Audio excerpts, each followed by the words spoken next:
Welcome back, guys. We are back with another story on What If Edward Couldn't Resist Bella's Blood. Before getting on story, I request you guys to subscribe our channel to stay updated. So let's jump on story. Eyes the color of coal locked on mine as he crossed the room towards me. Except for the abruptness of his approach this time, it had been no more than I had expected, no more than I had bargained for, even, and yet every time it left me trembling. Every time I hoped it would be the last. Every time I worried it would be the last. I could never keep myself from shrinking back from him. Although I knew this, too, was fruitless. My back hit something firm as I took a step away, my instincts kicking into overdrive and telling me to flee. I'd backed into the wall this time. Fighting was futile, and it wasn't as if I didn't have a good reason to succumb to this, anyway. That didn't make it any easier. As he crossed towards me at a near-human pace, my brain could tell that he was holding himself back, just barely. I swallowed, aware of the movement of my throat, as my heart jumped in it. It was only because I had been looking him in the eye. I noticed his eyes leave mine to track the movement. Then he was on me. One arm had come around me body to pull me away from the wall just slightly, icy fingers twining into my hair, tilting my head back so that he could lean down to press his mouth to the sharp, stinging wound that he had cut into my skin with his fingernail. I was dimly aware of my right hand coming up to grip his shoulder, not to fight so much as to steady myself. I shut my eyes tightly, though I could not see him. My blood flowed from the wound. I could feel my heart beating, pulsating towards the stinging pain, and feel the drops of it leaving my body. He drank more slowly now than he had done in those first few times, seeming to have found a way to use me longer. I was shaking. I was always shaking. It was worst at the beginning. After the wound was made. At some point I settled in slightly, felt the wound and fear differently as my mind slowed and fogged. What if he doesn't stop this time? No matter how much he took, and sometimes I thought he took more than others. This was the question that plagued me. It made me tremble harder, even though I was having trouble focusing now. In the beginning, it had made me shift and fight and plead. He shifted slightly and I felt his body against mine, as cool and impenetrable as stone. He moved my body as if I were a puppet and he the puppeteer, angling me slightly so that he had even better access. It had been better and worse on the bed and couch. I'd let it go too long this time, apparently. The human moments I had requested of the shower and use of restroom had been stalling as much as anything, and I had been surprised that he had allowed for such frivolities. It was, perhaps, a sign of him trying, however small, to compromise on his insatiable needs. And yet perhaps it had been too long. I found I couldn't think of this any longer. The words left my brain slowly, slipping away as the blood left my body. I floated for a while in the haze of pain and dull fear of death that ignited each time his lips were pressed to my skin. It was familiar at this point in some ways, but this familiarity only lent it slightly more ease. This time, air was a new sensation which came on slowly. I was beginning to feel cold not just where his body seemed to radiate it but also in my fingers and toes. There was a reason that this should worry me. But it took me a moment to figure it out. Just then, the sound of his phone ringing in his pocket dimly registered, but I had just figured out what the additional cold could possibly mean. Edward. My voice was a rasp. Speaking was difficult with his mouth on my throat but not impossible. I tried to push him away, knowing it to be impossible, but felt his arms close more tightly around me, clutching me to him. Edward. I tried once more, and felt the steel cage of his forearms dig into my shoulder blade for just one moment at the sound of my voice before the stinging pain on my throat stopped abruptly. He had stopped. It was relief, but my vision was swimming as I opened my eyes to him. I was limp in his arms, weak, and if he had not still been holding me, I would have collapsed to the floor. There was no indication of what he had just done save for the change to his eyes. They were now a brilliant red. The onyx had been full of nothing but hunger, and now his gaze was sorrowful and anxious. "I'm sorry," he whispered. Then I was held in his arms, feeling the wind of movement as he ran with me, briefly, up the stairs. Save for my trembles, I didn't have the energy to move of my own accord. He had put me in bed, covered me with blankets, and started the intravenous fluids before I had even processed the prick of the needle going into my arm. "Drink." A straw was held to my lips. Room temperature Sprite. I was thankful it wasn't cold, as I was freezing. I sipped a few times, then turned my head away. He had taken too much. There were few times that he had started an IV before. As I laid under the pile of blankets, realizing that the one closest to my was electric, I wondered just how far he had gone. I was still conscious, but only barely. My eyelids felt leaden. "Can I sleep?" I whispered, sounding slurred. My eyes were already starting to drift shut. Yes. As I drifted off, my last thought was that no matter how bad my interminable servitude to Edward Cullen was, at least it kept my father alive. My first day at Forks High School had been my first day into my descent to purgatory. It had rained, of course. It seemed appropriate, but in hindsight I determined that if it had not rained, then I would not have met him. Then, perhaps, his sister Alice would have been able to see with enough time. Perhaps she would have been able to warn me. Perhaps things would have been different. The morning of my first day of school had been riddled with the anxieties that I had felt at being the new girl in a small town. I was the topic of conversation, fascination, and, I imagined, some degree of intrigue. It was, after all, a small high school in the mid-year lull. Despite understanding why I was the subject of fascination, it didn't mean that I liked it. Looking back on it even just a month later, I would wonder how removed I would feel from that. In the moment, through those first few classes and then lunch, I had been consumed with myself and the perception of being watched. It wasn't until lunch that I had been utterly and completely distracted by them. Them, the Cullens, sitting at a table in the corner of the cafeteria, too perfect to be convincingly human. Their beauty made them attractive and terrible, outshining the humans around us by miles. In retrospect, there had been something sinister about it, just barely, but I had brushed it off as my new human companions had shared what they knew about us, then sucked me back into conversation centered around me in Arizona. Still, I couldn't keep from glancing across the room to them periodically. At one point, I had met the black eyes of the bronze-haired boy and felt a jolt as he studied me quizzically for a moment before looking away. Lunch ended. Classes resumed. My final class of the day had come. My beautiful lab partner intrigued me, then infuriated me. At the time, he seemed exceptionally rude.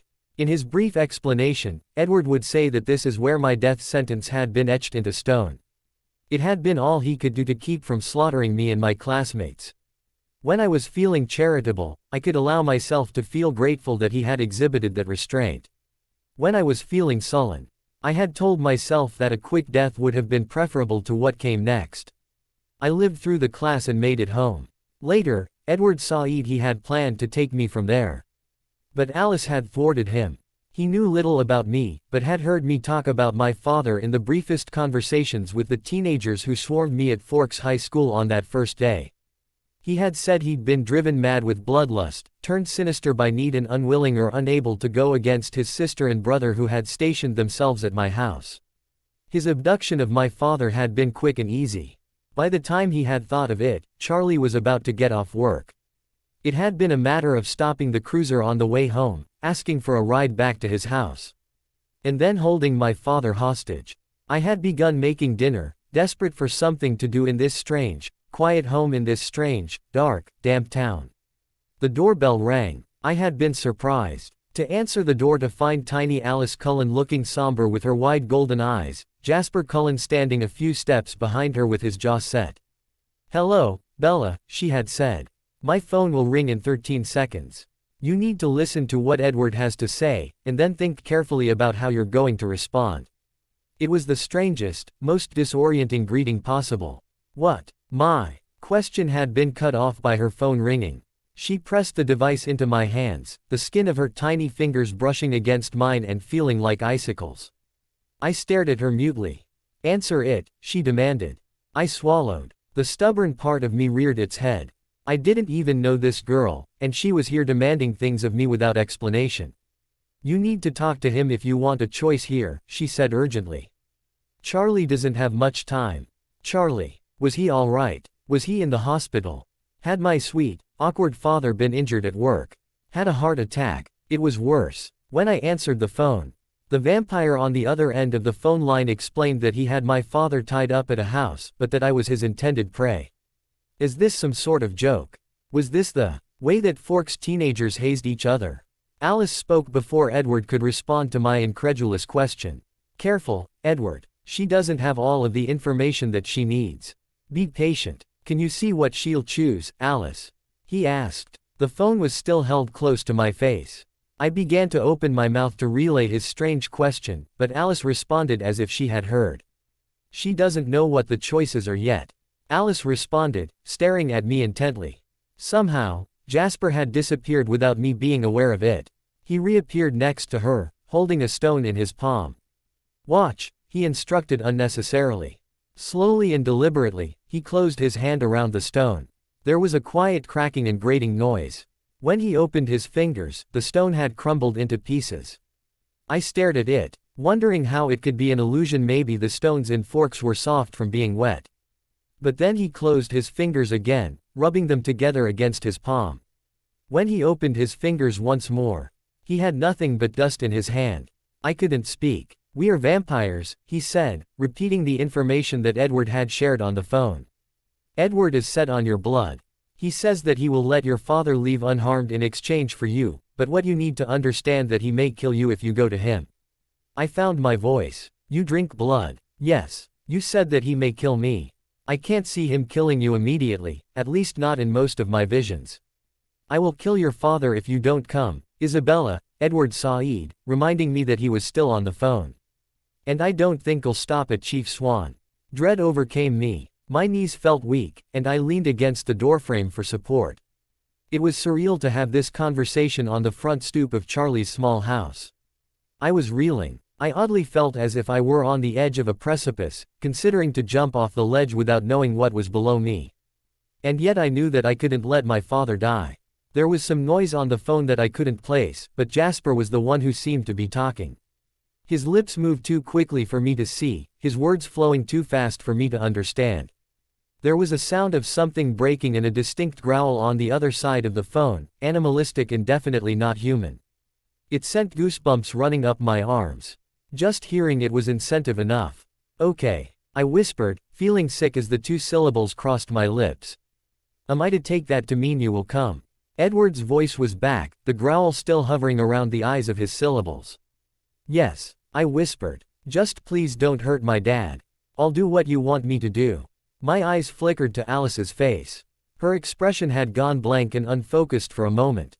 Then she refocused and looked triumphant. An hour and a half? She asked hesitantly. I didn't understand, but apparently Edward did. An hour, Edward replied tersely. Again, it seemed impossible. That he would have been able to hear her through the phone, but apparently he had. Done, she said. The phone was plucked from my grasp and I found myself being ushered inside the kitchen of Charlie's small house. Pushed into one of the small, hardwood chairs at the kitchen table. I shrank back against as Jasper pressed a glass of juice into my hands, shaking hands. He had moved so quickly that I hadn't seen him investigate the kitchen at all. Alice had disappeared. Alice doesn't think he'll kill you today, he said. Oddly, his words didn't elicit fear in me, but rather made me feel slightly calmer. It was as if the strange emotional tenor of this horror story had dimmed suddenly so I could view it from afar. But you should drink something now. She's packing some of your things for you. He really has my father. I gasped, realizing I had had no proof of this so far. Yes, there was something that made me want to believe that Jasper was being honest, some feeling that permeated the space between us that made it seem that he was the most trustworthy person I had ever met.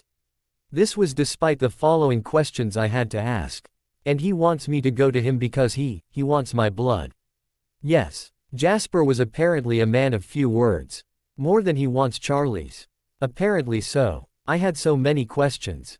What is he going to do to me? Jasper leaned against the kitchen island. Drink your juice, I thought. For one horrible, bizarre moment, that this was a euphemism for drinking my blood, but then I realized that he was referring to the glass that my fingers were wrapped around. I took a large sip of the orange juice, not tasting it at all.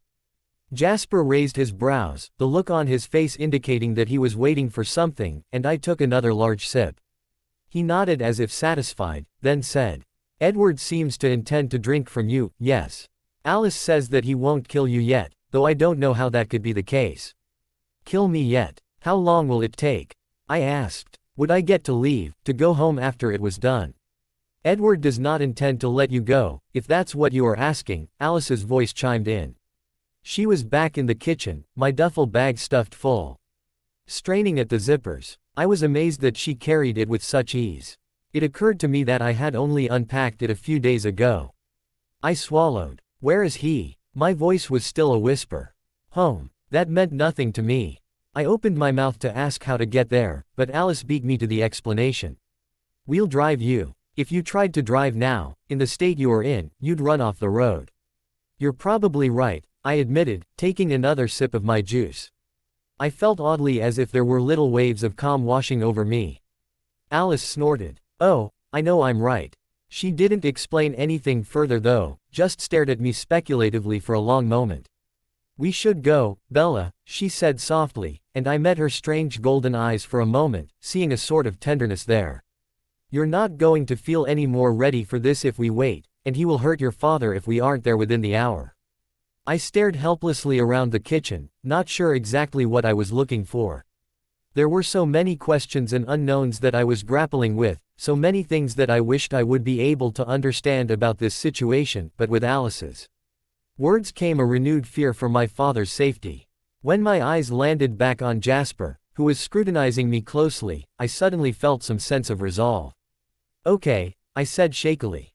Let's go. I stood, leaving my half-drunk glass of juice on the table, the half-sliced onions on the cutting board on the counter from my beginning stage dinner preparations, my school bag on the floor against the wall where I had dropped it. My mind spinning as I had processed my first day at Forks High School. I regretted leaving Charlie's home this way, in this strange picture of how the last few minutes had changed everything.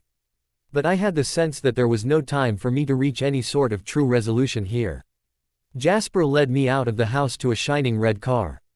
Even though it was cloudy and felt as if the darkness of evening was quickly approaching, the car seemed to glow in comparison to the rest of the street lined with small old houses and practical sedans. If Alice and Jasper Cullen had not demonstrated to me their strength, speed, and uncanny ability to know things, the car alone would have been a giveaway that they were not human. Jasper sank into the driver's seat gracefully. Alice loaded the duffel into the trunk. You take the front, Bella.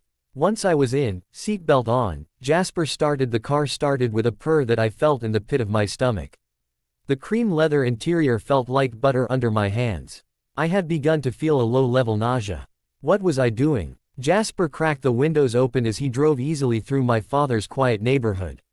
The clock on the dash told me that it was just before 5 o'clock, my working neighbors still out at their jobs. The streets were mostly empty. This was good, because I found that he drove at least 3 times as fast as the posted speed limit. He only had one hand on the wheel while the other rested casually on the gear shift.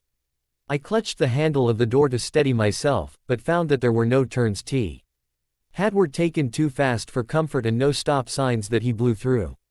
He simply drove fast. We were through the heart of town before my voice returned to me, still cracking under the strain of my fear. I guess don't understand why is this happening. Jasper turned to examine me for a moment, deftly maneuvering the car without looking at the road. When my eye flicked back to the street in front of us, he seemed to notice what he was doing and looked back, too.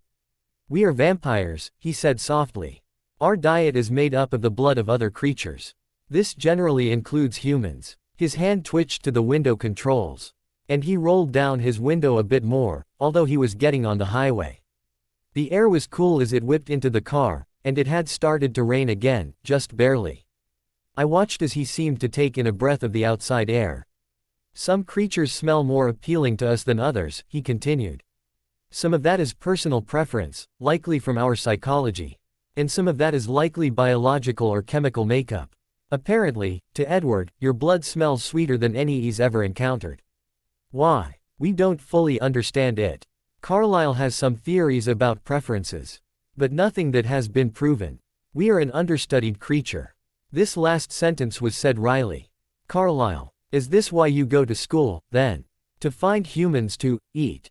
I hadn't been sure how to finish that sentence. No, he said, almost too softly to hear over the sound of the road and the breeze. The wind tousled his blonde hair around his face. Carlyle Cullen is our father figure, of sorts. He works in the hospital in Forks. Early into this life a few hundred years ago he happened upon the idea that he could survive off of the blood of animals. We generally follow suit, but it can be challenging. It allows for us to participate in human society, but sometimes, like today, it goes awry. Drinking the blood of animals is against our nature. A few hundred years ago, we were already on the outskirts of the small town of Forks, on the highway leading away from the downtown. The buildings were beginning to thin out and the presence of the trees was getting much thicker now as the forest became denser. So Edward doesn't have to do this. I didn't really even know what this was. No. It was Alice who answered, and I could hear a scowl in her voice. But he's not in control of himself. He is very volatile and very dangerous. I saw that he would kill your father and go on to massacre the townsfolk if we didn't bring you to him. You mean if I didn't choose to go to him? Your choice was an important component, she acknowledged, but it wasn't everything. We had determined not to force you if we had the option, but the alternatives are grim. I haven't been able to see everything that he had planned, but it was astonishingly bad. With Jasper and me running a perimeter around your house after school to keep him away, I had thought that he would go to Alaska. But instead, well, he seemed to come to a different conclusion, she ended sourly. I felt as if I only understood bits and pieces of what she had just said, and I tried to focus on her words long enough to make sense of them. I hadn't been able to see, she had said, and I wondered what kind of plans he had written out that she had seen. She had said that he was volatile and dangerous, not in control. And yet he had been this thorough. I suspect you're missing some information, Jasper said softly. Some vampires have unique gifts. Mine has to do with empathy. With feeling emotions of those around me and manipulating them, somewhat. As he said this, I felt a wave of calm wash over me, almost like a dopamine rush. I felt some of the tension drain from me, just slightly.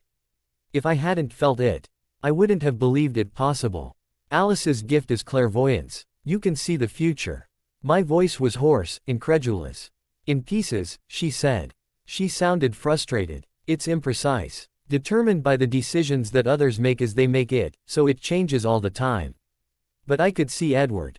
She trailed off, her tone darkening, heavy with the implications of what he did and would do. What, exactly, does he plan to do to me? Jasper turned off of the highway onto a narrow, unmarked road.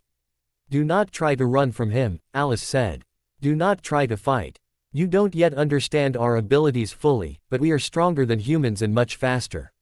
He is not in control, and his prey instincts will overtake him. If you try either of these things, he will kill you accidentally. She said simply. It will be painful. I felt nauseated, chills running down my spine. What should I do then? My whisper was back. Try to stay calm. He's going to drink your blood. He'll take it from you as soon as you let him, as soon as we let him, that is. If you can try to calm yourself, calm your instinct to run from him, he will be gentler. The prey drive. Means that he wants to be the one in control. You cannot do anything to stop him, but placating the prey drive is safer for you, especially right now. What about my dad? Is he okay? He has not hurt your father. Jasper and I cannot stay while Edward drinks from you. We will take Charlie home and give him some explanations. I swallowed. You'll make sure he's okay. Yes. We will not allow anything to harm your father. I had no reason to trust these terrible creatures, but I found that I did. I wondered, fleetingly, if Jasper had manipulated me into doing so. I was dimly aware that we were flying down a long drive through the forest, winding our way through the trees. I had never been on this road in my time visiting Forks. Suddenly, there was a clearing in the trees. A large, looming white house grew out of the space.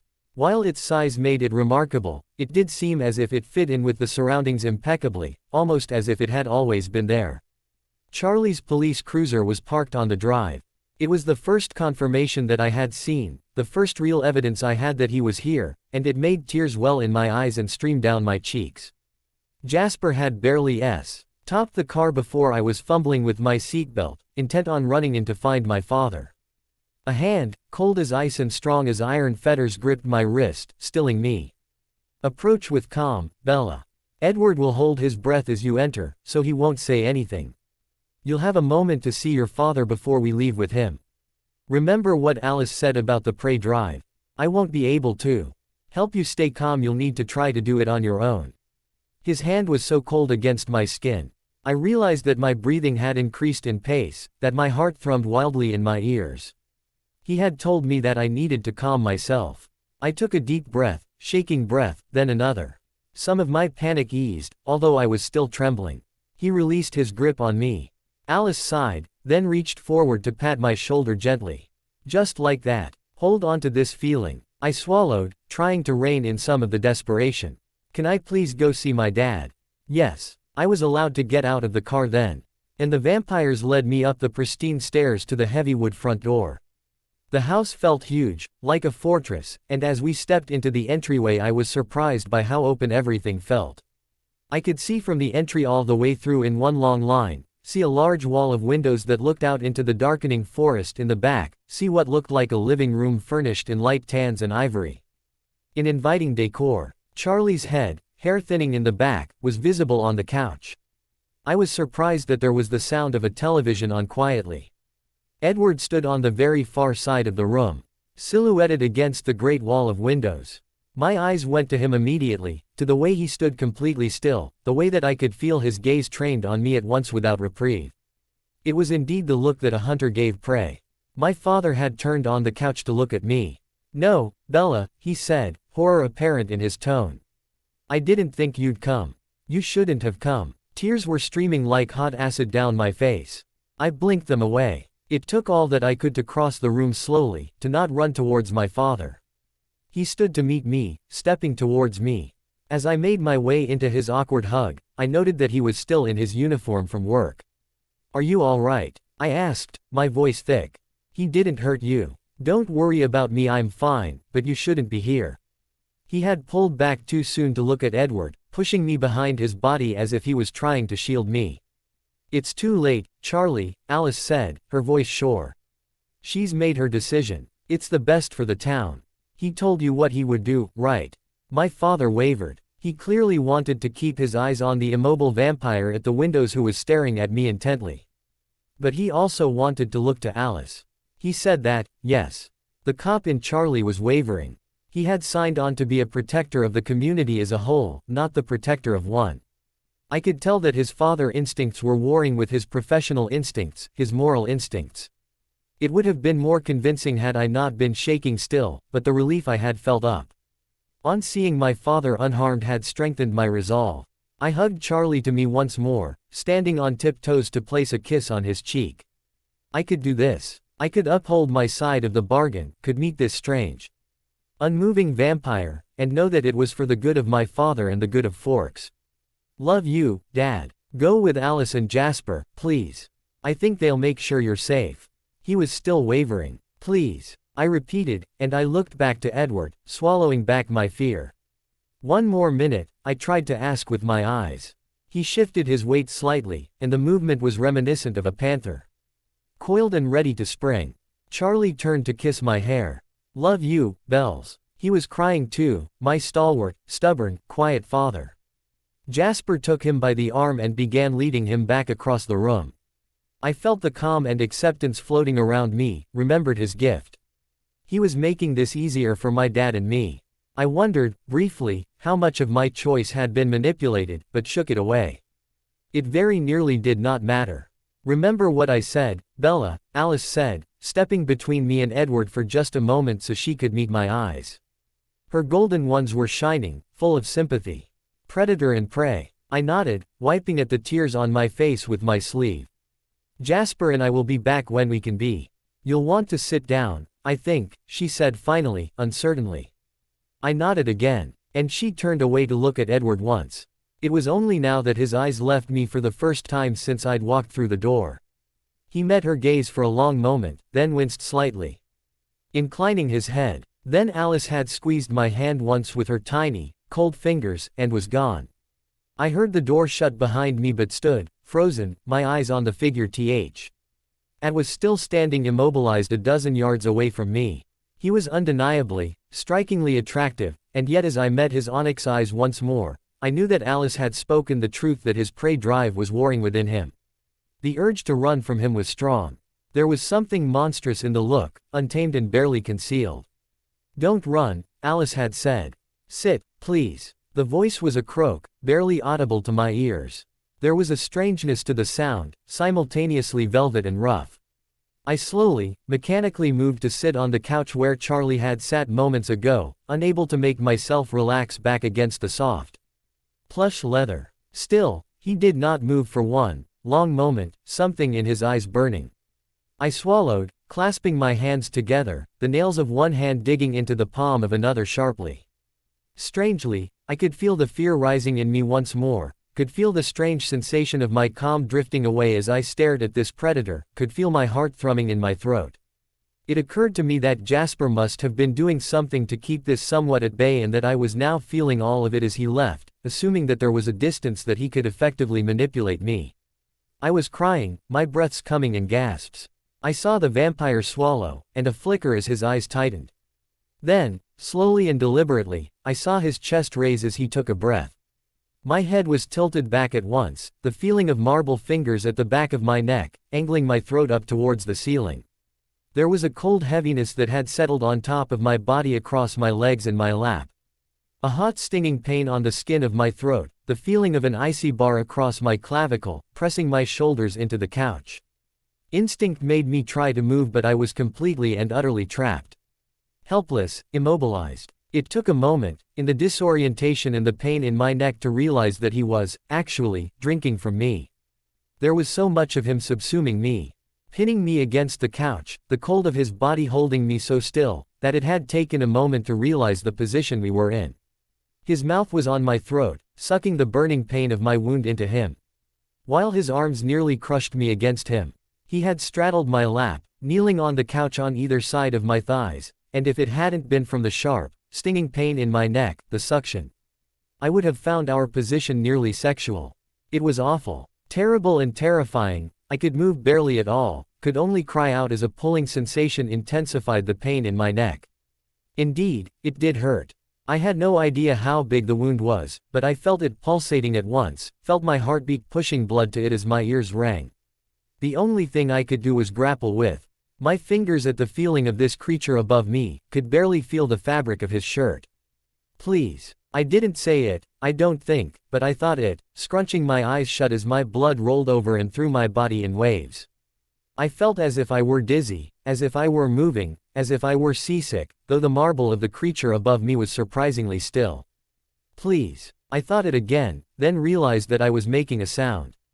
It was a whine through my gritted teeth, not a scream but a protest nonetheless. As soon as I realized it, I stopped, unclenching my jaw, and heard only the sound of my own sharp, panting breaths in the room as I struggled to maintain any semblance of my mind. The pain continued. After some time, there were a few moments, incredibly, where I felt that I led into this strange pain and fear and captivity. This did not last long. I didn't know how long it had been, but I began to worry. There were signs that told me that there had been a change, that my body was going to shut down. I opened my eyes and my vision became unfocused, my ears ringing, a painful pressure building in my head like a wave building. Having fainted before, I knew that unconsciousness did not come gently, but painfully, crashing. I tried to shift now against him, though knew it was a pitiful attempt.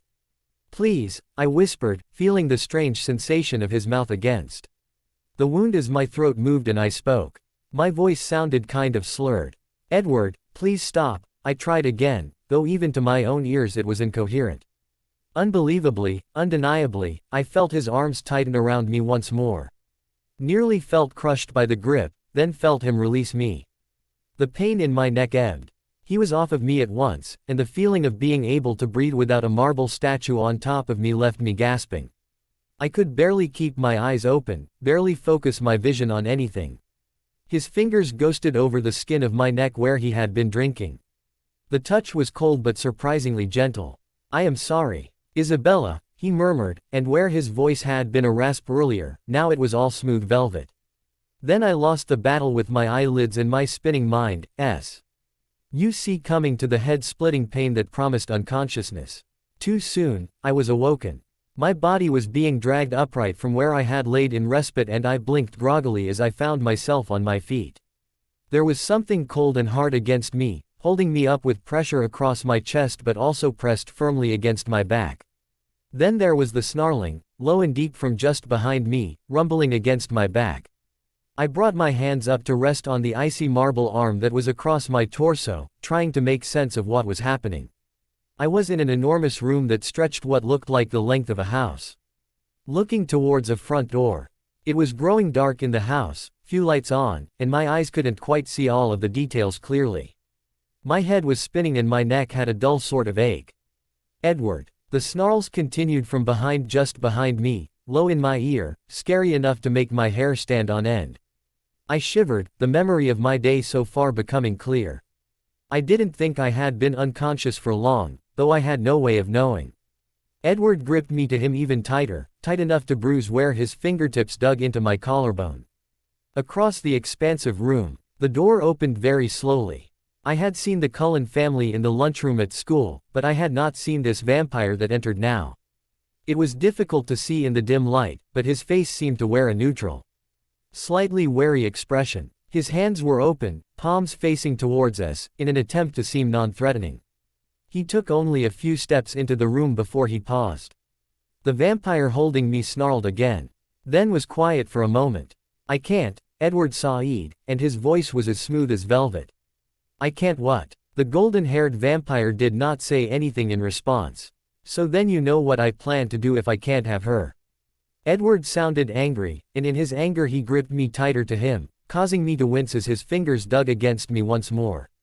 I felt like a doll that was being abused by its toddler, held too tightly and manipulated too easily. The other vampire's eyes flickered over me, searching for a moment, and then Edward released his grip slightly. "As if you could let me have this," he spat. "There's no other way. There are always options, son." It was the first time the blonde vampire had spoken aloud. "I will not consider them, Carlyle. They are impossible." Edward's voice was nearly a snarl again. "May I look at her, at least? Esme is outside with some groceries. From what I can see here, she needs some food and to rehydrate. Her heart rate is a little low. You very nearly took too much." Cool fingertips brushed up against my neck, causing me to jerk away for a moment in surprise. They persisted, and rested gently on the skin. I almost heard a whisper of something in my ear. "Yet I didn't, Edward Said. You could have." The golden-haired vampire Carlyle was insistent now, taking a step towards us. "I could have killed her." It sounded like a threat now. And I couldn't help but grip my hands against Edward's arm, trying to prise it from me. "I didn't realize that was your intention. You would forgive that more easily than you would forgive my intentions now. I have never thought you to be a hypocrite." There was clear bitterness in Edward's tone now. When he responded after a moment's contemplation, Carlyle sounded slightly accusatory. "You intend to give her a lifetime of pain and trauma. There is no such thing as an easy life or death. Be reasonable, Edward. Surely you don't think that it's right to keep this girl as your blood bank." Quote, "It is the price of one life versus the price of many. Only because you make it so. You're stronger than this. I am not." Edward's voice cracked on those 3 words, slipping back into a half growl. Now that it was clear that this new vampire wasn't intending to harm me, too, I found my voice. My ears were ringing once more and the dizziness had returned. The only things keeping me upright were the arms encircling me, but fainting while on my feet, even if I was held up by a vampire, seemed like a bad idea. "Edward," I murmured, "I think I might pass out again. I need to let her rest. Carlyle, will you keep me from doing so?" Edward's words were pointed, and had a clear edge to them. Carlyle sounded reproachful when he responded. "Of course not." Edward led me back to the sofa at my speed, moving slowly enough for me to follow. I had almost made it, but I stumbled as my head spun and I felt him catch me, laying me down horizontally across the plush cushions. He stood over me, facing Carlyle still. From this angle, I could see that his eyes were a brilliant ruby red. As soon as my head was lower, I felt somewhat better. "Esme can come in and bring her some food," I heard Carlyle say. Looking up at Edward, I saw his jaw set and eyes flash dangerously at that. "If you take her from me, I will kill her father." The fear leapt in my throat again, making me feel raw and vulnerable like an open wound. "Edward." Carlyle's tone was sharp. "I came, Edward. I did as you asked," I whispered, shrinking back against the cushions when he turned his glare down on me. "Please don't hurt Charlie. He stared at me for a moment, and then his expression softened slightly. Continue to do as I say and your father has nothing to fear. I nodded once, then heard the sound of the door opening once more in hushed voices. Edward remained standing over me. Edward, I said quietly, and he looked down at me, his expression tense. Will you explain this to me, at least a little? He nodded once, sharply, then looked at me inquiringly for a moment before sitting on the sofa next to my feet. I pulled my legs up, sitting up just slightly, no. Wanting to be so near to him unless I could help it. When he spoke, his voice was smooth and velvety. I'm not sure that my explanation will ever feel sufficient, he began. What I can say is that, after a lifetime of aiming to reel in every one of my baser instincts, they have been set free in an instant by your scent. He pulled his hand up to rake it through his hair, seeming exasperated. Blood is the sweetest blood that I have smelled in nearly a century of living. I have heard the hunt and memories from countless others, have even heard of some humans being more appealing to us than others. But nothing compares to your scent and your taste. The fervent tone that he was using was discomfiting, as was the color of his eyes. I couldn't help but shiver again. Why me? I cannot say. Perhaps it's your biology. Perhaps it's the same reason why I cannot hear you. The look on my face must have been one of deepest confusion, for he had seemed to be able to hear me just fine. I can hear every thought of everyone around me as they occur, except for yours.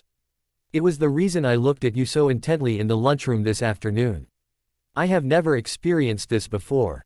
You can read minds. Edward was suddenly hissing, up from his seat and crouched in front of me in a pseudo-protective stance as a caramel-haired, heart-faced woman approached from a few feet away.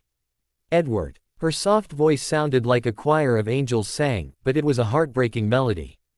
Carlyle said she needs fluids. Edward wordlessly took the glass she held out, passing it to me. I pushed myself up further so I was sitting and sipped it. Ginger ale. Thank you, I said quietly. You're welcome, Bella, the woman said, then she stepped back a few paces. I'll return with some food for you in a few minutes. Edward seemed to relax slightly as she left us, then he sat down once more. I took another sip of the ginger ale, then asked, how many vampires are there here? Here in this home. 7. Currently there are 2 others, Carlyle and Esme. I swallowed, then told myself that it could have been worse. How do 7 of your feed without people noticing? Forks was not, after all, a big town. Kidnapping people and using them for their blood would hardly go unnoticed.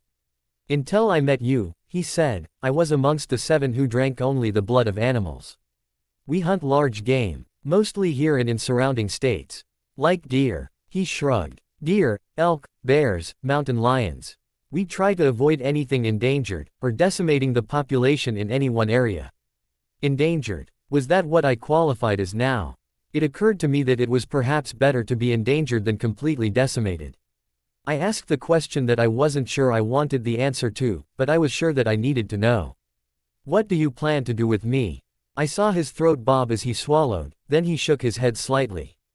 I cannot let your blood go. It is, he floundered for a moment, but then continued.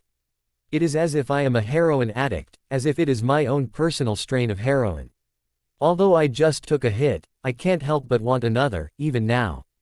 You have, very quickly, become my raison d'etre. The intensity of his words was overwhelming. I felt as if he was trying to make me believe him, trying to ask for my permission or my forgiveness in one. It didn't work. That didn't answer my question, I pressed. He blinked at me, and for a moment I worried that I had angered him, but then he answered softly, no, I suppose it didn't. The vampire with the caramel-colored hair was back, holding a plate out to Edward with a sandwich on it. He took it wordlessly, and she disappeared once more. Here, you'll feel better if you eat something. Your strength will return to you more quickly if you do so. He held out the plate to me. I knew that there was something deeply ironic in his words, and yet I let it go. I took the plate from him, sipping my ginger ale again before replacing the glass on the floor next to me and nibbling at the edge of the turkey sandwich. How often do you need blood? He studied me for a moment before responding. We can go up to 2 weeks before it gets difficult to control ourselves. I couldn't help but raise an incredulous eyebrow at these words, and he actually cracked a small, self-deprecating smile. I suppose that seems somewhat ludicrous to you, doesn't it? Yes, somewhat, I offered tentatively, not sure of his ability to make the situation frightening in one moment but even attempt a joke in the next. He shook his head slightly, looking at his hands clasped in his lap, then looked back at me. The red of his eyes was disconcerting once more. I do not think I will be able to wait 2 weeks, he admitted softly. I needed something else to look at. So I busied myself with taking a bite of my sandwich, chewing, and swallowing. How long? He shrugged. A week, perhaps. Any sooner than that and you're likely to suffer physical ailments. He tilted his head for a moment as if listening to something, then shrugged it off. I gathered my courage, wanting to speak plainly. You're telling me that you need blood from me weekly. My voice was flat. In all likelihood. And that will keep you from killing anyone else. I will endeavor to not kill any humans. Your father will be safe. I narrowed my eyes at him, then shook my head. You will not kill other humans. There was no endeavor here. He raised a brow at me, but I wasn't done. There was a boldness that I suddenly felt as I said the words out loud to him. Quote, I came on the condition that you not kill Charlie or anyone else. I'm here. You can kill me instead. He stared at me for a long, silent moment, then inclined his head in a jerky nod. I revisited what he had just said. You're saying that you only need my blood weekly. He nodded once more, eyeing me yet again. Can I go home, then? It was his turn to look incredulous. I knew that he was going to open his mouth to say no. But I beat him to it. Let me go home. I will come back in a week. Sooner, even, if you decide that's what you need in order to keep from killing anyone. Let me go to school and pretend that my life is normal. If you keep me here, it will attract attention. I was the talk of the town today, but no one mentioned the house full of vampires that was in Forks. It seems like you kept a low profile. At least until now. If I don't show up tomorrow, an entire school of teenagers will spread rumors faster than the speed of light. If we both don't show up tomorrow, that will immediately implicate you, too. Carlyle had appeared in the room as I was speaking. She makes a point, Edward, he said before Edward could even reply. No. It was clear from the one word that he did not think of budging in the slightest. If you are intent on this path, the Volturi are less likely to be a concern if we keep up appearances as best as we can. I didn't know what Carlyle was talking about. But Edward was shaking his head. I tried to keep my tone reasonable. You know where I live. You know how to get to me, or my father. Your sister would be able to find me if you couldn't. I won't try to escape. I do not, for 1 second, believe that Alice would help me find you. He was staring at me. Please. I tried to pour all of my sincerity into the one word. I'm sorry, but I can't let you go. Carlyle cut in. Stay with her, then, Edward. Go back to school. Stay outside her home. Bella deserves some degree of happiness and comfort if you are really going to use her the way that you intend to. Edward swallowed. He looked lost, bewildered, for a moment, and it made him look suddenly very young and anguished. Please, I begged once more. I understand that what you're doing is in your nature. I may even be able to forgive you for it in time. But please don't take my life from me without even bothering to kill me. Edward swallowed once more, and there was something in his face that told me that I had. Miraculously, one even before he opened his mouth. Okay, he said simply, sounding anguished.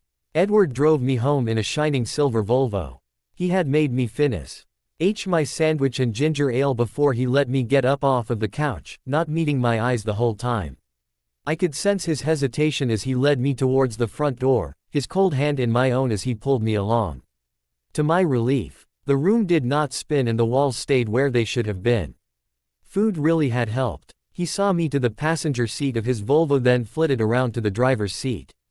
There was some strange charge in the air as he drove, some sense that he was off balance and the power had shifted, somehow, between us. I wished that I knew how or why. We were silent throughout the drive. When he pulled up in front of Charlie's house, I saw that the lights were on and that Charlie's cruiser was in the driveway. Your father is very upset with me. He said this neutrally as he turned the car off. His voice low and quiet. Can you blame him? My question was milder than it should have been as I tried to remember that I had won something here, that I had gotten more than I had ever anticipated. He sighed. No, I suppose that I can't. I unbuckled my seatbelt and had my fingers poised on the handle to open the door when Edward's icy grip on my left wrist stopped me. "Please don't try to run away." There was something in his tone that was close to anguish. I tried to see his face to judge his expression, but it was too dark. I swallowed, bringing my right hand to try to prise his fingers off of my left wrist. They did not budge. It was as if I had iron fetters around my arm. It was a reminder of what little power I really had here, and yet I had the strange sense that Edward was the one who felt powerless, too. "I told you I'll give you blood in a week," I said softly, abandoning the attempt at removing his grasp and instead resting my hand gently on his. Again, I marveled at the feel. His skin was perfectly smooth, and felt like a stone left out through a cold night. "I'm not going to try to run, Edward. I don't think I could control myself if you did." Gone was the vampire making intentional threats on the town, acting in malice to kidnap my father. Now, here was a vampire who wasn't sure if his control would last. It was a strange, heady, head-spinning change. I wasn't sure how long it would last. It occurred to me, briefly, that I wasn't sure which vampire was safer. I looked at him in the darkened car, trying to relay my honesty in my expression and through my words. "I'm not going anywhere," I said softly, and despite the knowledge of what I had just signed up for, I was surprised to feel that I truly meant it. "Like hell you are," Charlie's voice boomed. I paused, a half-eaten piece of plain toast halfway to my mouth over the sink where I was standing, hoping the crumbs would fall in lieu of using a plate. Charlie D'd been expecting for his friend Harry Clearwater to drop off some frozen fish fry before work today, and so I had sent him to answer the doorbell when it rang so I could focus on shoving my toast in my mouth. I was running late for school. Having spent far too long trying to decide what to wear to cover the deep purple bruising that had bloomed on my neck overnight. I had decided, in the end, on a brown turtleneck under my raincoat. Pulling my hair around my neck to obscure the top of the bruise. It hadn't rained last night, strangely, but it was coming down in a light, persistent drizzle when I woke up. Edward appeared in the doorway to the kitchen, dressed in jeans and a navy sweater, looking, for all intents, as if he were a model straight from a catalog. I hadn't been expecting him again so soon. He had said a week. At the sight of him, I suddenly felt slightly faint. The night before, after he had brought my home, I had laid in bed tossing and turning and trying to reconcile the unreconcilable situation I had suddenly found myself in. I had taken comfort in the fact that I had a week to process this, to figure this out, to pretend at some semblance of normalcy for my new life in Forks. And now, here he was. Standing in my father's kitchen, Charlie's face purpling slightly behind him in the doorway in helpless anger. "I thought you said I had a week." My voice sounded like a squeak even to my own ears. I had not prepared myself for this, had not gone through the mental negotiations that I thought would have been necessary for me to be ready for him to take my blood again. He raised a perfect bronze eyebrow at me. I saw his eyes flicker over my body once, assessing me somehow, then land on the neck of my sweater before flickering back to my face. "I thought I could give you a ride to school," he offered. I blinked, caught off guard. "And I told him that he could burn in hell," Charlie grumbled. I remembered then that my father did own a gun. I wondered whether guns could harm this perfect-looking, terrifying creature that stood in the room with us. The strange, icy stone feeling of his skin told me that perhaps they couldn't. To his credit, Edward ignored Charlie's affront. I wasn't sure that I had the option to ignore Edward. Does it matter? A small voice in my head wondered. What was the difference between driving myself in my new-to-me, wonderful, ancient pickup to school, versus being in the small, enclosed space with this creature once more? A world of difference, another voice offered, but it acknowledged that perhaps it was all an aesthetic change.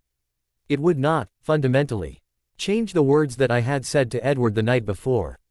It would not change my intention to hold to my word, to let him take my blood again in a week. "Fine," I muttered, my pause lasting perhaps too long as I stared at this vampire, my words weighing in my head. I felt off balance. I needed to busy myself to keep from losing control of my barely gathered courage. I considered my half-eaten toast for a moment, then tossed it into the trash under the sink and rinsed my hands. "I just need to brush my teeth and get my backpack." It came out as a question. Edward nodded, looking speculatively at the kitchen cabinet where I had just thrown away the remains of my breakfast. I raced up the stairs to the bathroom, hesitant to leave my father with Edward for too long. I had believed Edward last night when he had said that he would not harm Charlie if I succumbed to his plan for me, but Charlie's new attitude about the situation made me nervous. What would he try to do to Edward? Would Edward retaliate? Do anything to him? I caught my toe on the third step from the top, tripping and slamming my shin into the step above it. It was a familiar pain, one that I had caused multiple times before in a similar manner, but it didn't keep me from calling out, the breath whooshing from between my teeth, a small rush of adrenaline spiking in me as I fell onto the stairs. Catching myself on my hands. Cool hands were suddenly on me, lifting me, and the sensation of moving made my adrenaline spike even further, my heart leaping into my throat as I gasped. "Are you all right?" Edward had set me down on the landing of the small upstairs hallway, looking me over curiously. His brow was pinched slightly, furrowed as if he was worried. It took me a moment to realize that the had moved so quickly. That it was him that was here, and in that moment that my brain was trying to compute what happened, I took an automatic step away from him. Edward reached out and caught my wrist in one of his hands. And as his grip pulled me towards him slightly, I realized that I had just come very close to stepping backward off of the stairs in an attempt to put distance between us. I stepped forward, away from the possibility of falling down the stairs and towards another danger that felt much more present. My heartbeat thudded an uneven rhythm in my ears, my equilibrium off once more. "Are you okay?" Edward asked again, the concern apparent in his tone. I swallowed and nodded, then shook my head. "I'm fine," I said, and strangely felt my cheeks heat with flushed embarrassment as I went on to explain. "I tripped. It happens." His brow was still furrowed, but I saw his jaw work slightly, the grip on my wrist tightening momentarily before he released it completely, his hand falling loosely to his side.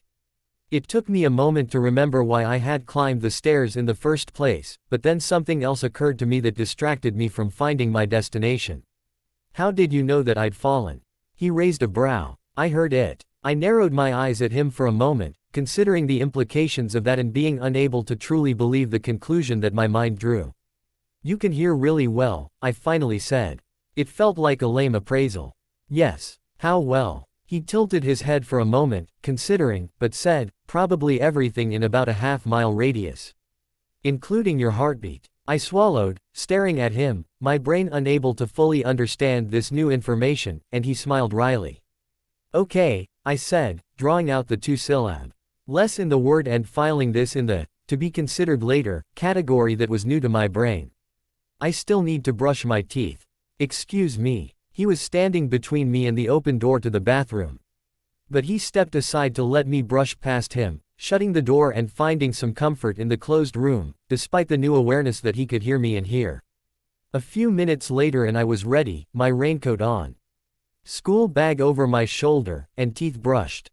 Edward had disappeared from the hallway, and I made my way downstairs carefully to find him standing in the kitchen where I had been when he had come in.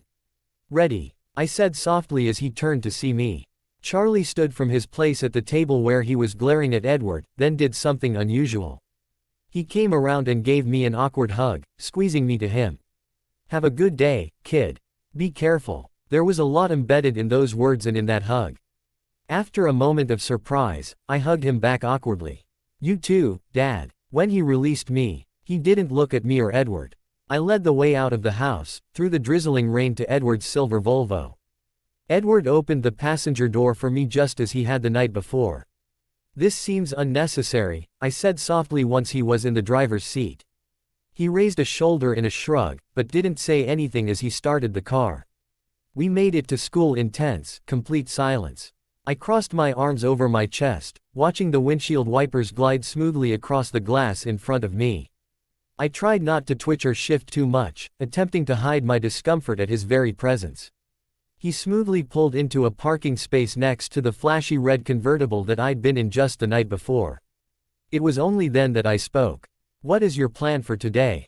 He turned to look at me, hands resting gently on the wheel, and raised a brow. "I'm going to school as usual, Isabella." His voice had the smooth tenor of crushed velvet. He said the words as if they were the obvious answer. I felt my cheeks heat slightly, and saw him lean away from me towards the door. "Okay," I said. "And why did that include giving me a ride?" He shrugged slightly, a piqued air of nonchalance saved the tightening in his jaw. It seemed like the right thing to do. I let out a somewhat unladylike snort, answering before I had the opportunity to temper myself. Yes, I'm sure that etiquette rules called for it. His brow remained raised, and a hint of a smirk tugged at the corner of his lips. I can see how you would find my intentions laughable, but I can assure you that they are sincere. It was disarming, how he could be so earnest in one moment and so deadly in another. I found it very difficult to maintain my equilibrium with him. I swallowed, looking down at my hands, and didn't say anything for a long moment. I had a torn cuticle that I studied, more aware than ever of my own imperfections in light of this strange, perfect creature. Am I to assume, he asked, breaking the silence after a moment, that the neckline of your sweater serves a function today? The way he phrased this gave me pause for a moment, and then I realized what he was implying. Oh, yes. May I see? His tone was relegated to one of polite curiosity. I didn't know how it would hurt anything for me to allow him to see the damage he had done, so I quickly pushed my hair back and pulled the neck down and away, tilting my jaw up slightly. I'd spent too much time in the mirror this morning staring at the mark. While there was no indication of the torn skin, the deep, purple-blue bruising that had welled under the point had been disturbing. He pursed his lips for a moment. Are you in pain? It's sore, I said honestly, releasing my sweater and arranging my hair against my neck once more, but I'm fine. He looked oddly like he disagreed with me for one moment, but then he seemed to change his expression. Don't change for Jim. Crap, Jim. I'd forgotten since yesterday that Forks, being my personal hell on earth, required me to take Jim for all 4 years. Something about the look on my face seemed to amuse him. It's temporary, he went on to explain quickly, see me to misjudge the expression on my face. Presumably you will heal. I'll consider, well, you only need to say that you took your gym clothing home yesterday in the confusion of your first day. The coach will be understanding. He thought that the face I had made was about not dressing for gym while in fact it was due to the fact that I had gym at all. I don't, never mind, I said quickly, the ND of the first school bell ringing dully through the parking lot. The clock on the dashboard told me that we had 5 minutes to make it to class. He looked for a moment as if he was going to press me to explain my thinking further. But then he seemed to think better of it. We should get to class. I was surprised that he let me get out of the cab on my own without opening the door for me. I LD feel the curious eyes of the Forks High School students on me as soon as I got out of the car. I couldn't hear their voices, but I felt as if I could imagine their whispers. From the brief and format ion that I had learned yesterday was it only yesterday. In the lunchroom from my companion Jessica, the Cullens largely kept to themselves. If that was to be believed, this was going to be a break in a well-established pattern. What is your first class?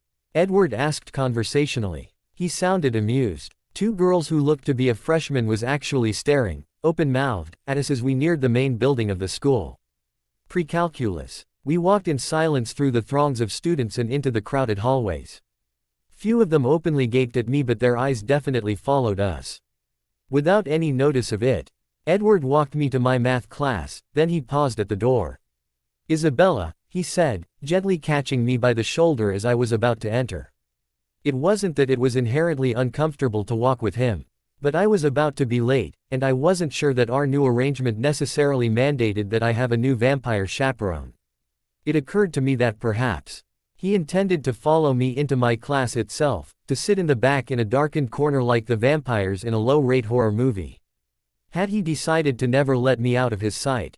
I remembered Carlyle's words from the night before, telling him to stay with me and stay outside our home. In that moment, he had been convincing Edward to let me live some semblance of my life, but now I wondered if that had been serious. Had Edward truly been outside of Charlie's house all night? If he had been, how had he gotten his car and a change of clothes? Yes, my mind was swimming with sudden questions about this arrangement. Realizing the limited extent to which I understood Edward's vampire abilities, he opened his mouth to say something, hesitated, then seemed to choose different words as his expression hardened slightly. Remember our deal, he said, his voice low and urgent. It was only then, as I stared at him straight on for the first time this morning, in this light, that I realized that his eyes were different yet again. Where I was sure that they had been black, then a brilliant red the night before, now they seemed to be a strange, warm brown. There was something inauthentic about them. But his thinly veiled threat of violence to my father and the town was far more pressing. How could I forget our deal? I bit my lip to keep myself from retorting something I might regret, and F'd it at a simply nod as I turned away from him to enter the classroom. So Bella, Jessica said conspiratorially, my new companion from yesterday having found me in Spanish once more, Lauren told E that you got a ride to school from Edward Cullen today. Her confusion and possible envy was thinly veiled in her tone. There was no sense in denying it, as it was true, but that didn't mean that I was going to make this easy for her. She seemed sweet enough, but I got the sense that she thrived and fed on the small-town gossip mill.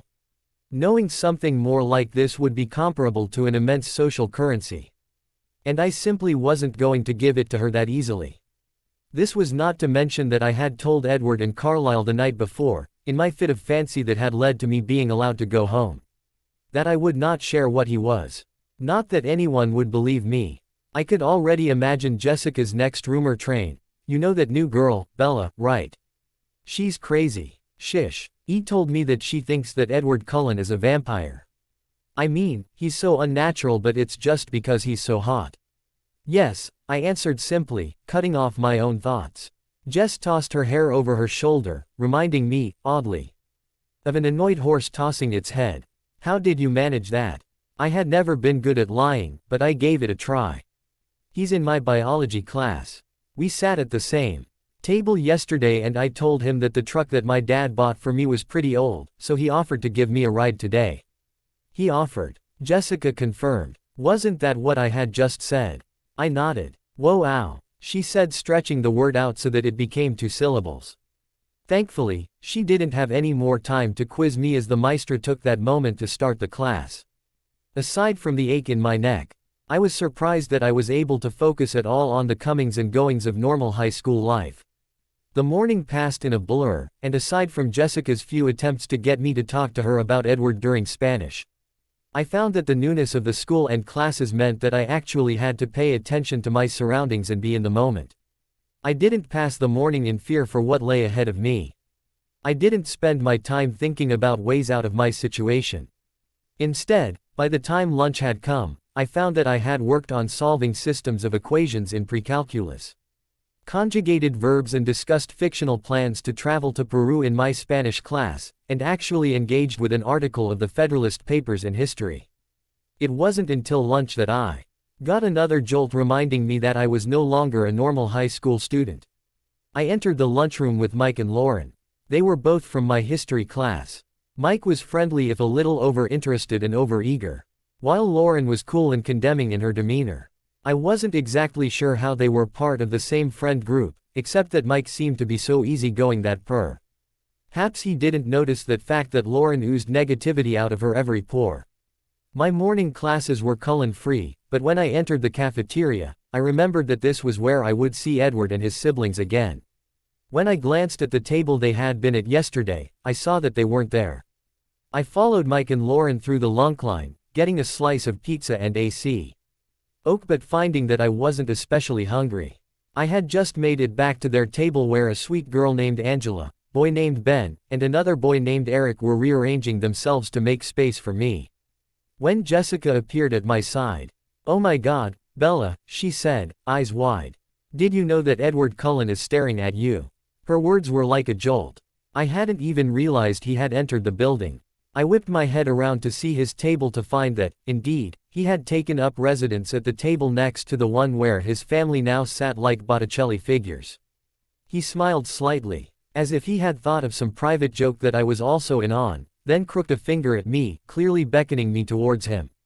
"Oh my God, Bella," Jessica repeated, and I wondered momentarily whether her vocabulary was really that limited. Didn't she have anything else she could say? "Does he want you to go over there?" Lauren asked. I tried not to be insulted by her tone. "I'm not sure," I said, hesitating and wondering if he could hear this whole conversation. The slight smile that he had on his face had disappeared, and he instead raised his brow, looking insistent as he crooked a finger at me once more. Yes, I thought. He had heard. I guess I should go see what he wants. I muttered, taking a hesitant step away from the group of humans who were gawking at me. His expression had smoothed as he watched me move. Only if you want to, I heard Mike supply eagerly, still staring at Edward, and I saw Edward's smirk return slightly. It's fine, I said automatically as I walked away from my friends. I'll see you later. Quote. I could feel the entire student body of Forks High School catch on to the fact that new girl, Bella Swan, was approaching Edward Cullen's table. The cafeteria went almost completely silent for a moment as I crossed the room on shaking legs to stand next to the table he sat at. Have lunch with me? He asked, half question and half demand, gesturing to the open spots at the table.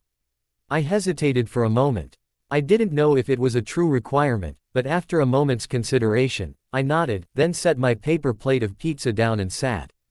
I heard a whisper break the silence.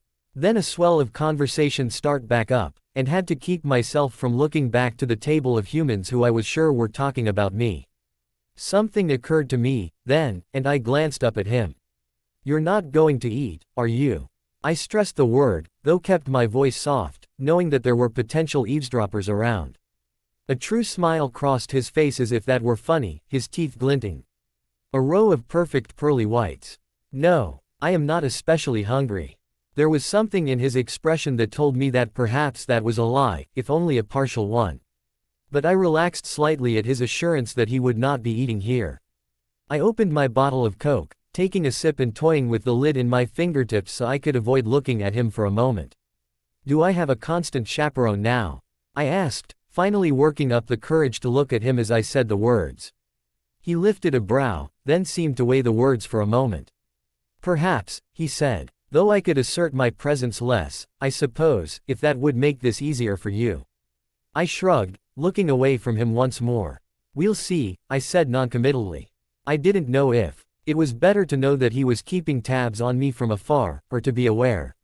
May I request something of you? He asked, and I looked up at him, confused by the slightly formal tone. He certainly did. I didn't speak like a normal high school student, and there was something a bit strange in his cadence that suddenly made me feel that he was from a different time. Now he asks, I thought sourly. At least he didn't kidnap my father this time. I guess that depends on the request. Will you tell me what you're thinking? There must have been something of the nature of my thoughts on my face, because he winced without me having to say anything. That bad. His tone was almost falsely light, and he seemed almost self-deprecating. I'm not sure, I admitted. Try me. He leaned towards me across the table. There was a part of me that marveled again at how perfect this creature seemed, despite the strangeness of his bright brown eyes today. I got caught up in staring at his perfection for a moment, trying to weigh that against the fear and the pain that he had made me feel just the night before. When he arched a perfect brow, I realized that he was waiting for me to say something. I went with a certain degree of honesty. I find that I have a difficult time judging your reactions. Is that what you were thinking, or an excuse for not wanting to share? The latter. I twisted the bottle of my Coke in my hands, looking away from him once again, though I would qualify that it's a logical reason rather than an excuse. Fine. It was one word, almost terse. When I looked back at him, he was no longer leaning towards me and instead had sat back with his arms crossed over his chest. He didn't look angry as such, at least not in the way that I had seen him the night before, but there was still something that made me think he was annoyed. So what? I asked myself. Even so, I gave in. Fine, I said, sighing. Right now, I'm wondering if you're annoyed with me. His expression smoothed, turning completely neutral. He tilted his head as if he was listening, but I was waiting for confirmation one way or another. And what about when I asked for your thoughts? I swallowed. It OCCU. RRED to me that it was ironic that you ask for something from me now that is so benign after what you did to take something from me last night. My words were quiet, trailing off into a near whisper. He was silent for a moment. I understand. Do you? My question was laden with blame, weighty, and I wasn't sure where it had come from. Careful, Bella, I thought to myself, knowing that my lack of filter had the potential to get myself into trouble. He raised his jaw in defiance for a moment, but then the expression softened. I suppose not, although I cannot know what this experience is like unless you share your thoughts. I find myself at a bit of a disadvantage when it comes to you. You think you have the disadvantage. The words were tumbling out of my mouth before I could censor them. Yes, he said simply. It was my turn to ask for information. Will you explain what you mean? He pursed his lips. I'm not certain that I should. That's not fair. I sounded petulant, but I didn't care. Nothing about this situation is fair, Isabella. Bella, I corrected irritably. He raised a brow at me, then leaned forward across the table towards me conspiratorially. Your friends think I am upsetting you. I noted that he had changed the subject. I could feel their eyes on me still, and yet I refused to turn my head to look at them. Instead, I looked over his shoulder to where his family was sitting. Looking for all the world as if they were enjoying their lunch and quiet conversation. I saw the large man, Emmett's eyes flicker over to me, then flicker away. I'm guessing that your family thinks you're upsetting me, too, I said pointedly, remembering Jasper's gift. Edward shrugged, neither confirming nor denying my thought. They are unhappy with me. Go figure. Edward didn't answer, but over his shoulder. I saw Emmett's lips twist into a smirk at my words. He said something that I couldn't hear. Did your brother just say something about me? Yes, Edward admitted. May I know what it is? I worked to keep my tone even and measured, adopting the same polite curiosity that he had been displaying at various points so far. I suppose, he said thoughtfully, though I'll trade an answer for an answer. Fine, I consented. Why did you move here? It wasn't the question I would have been expecting, had I stopped to think about it. My mother got remarried. And you don't like him? No. Phil is great, I said, though I stopped talking as soon as I realized he had gotten answers to 2 questions from me. But that was 2 questions. Do I get 2 in return? He looked annoyed. And I wasn't exactly sure why. Fine. What did your brother just say about me? I asked, sticking with the question that had. Edward actually looked a little embarrassed, though no color appeared on his face. I believe the idea was that you were courageous, however it was expressed with a comment about the size of an appendage that you don't actually seem to be biologically predisposed to having. I blinked for a minute, having to process what he had said. If I'm understanding that correctly, he thinks that I either have a big dick or big balls. The words blurted out of my mouth without my censorship. Even as I felt my cheeks heat in a combination of confused embarrassment, which only intensified when I looked over his shoulder to see his brother grinning at me in unabashed delight.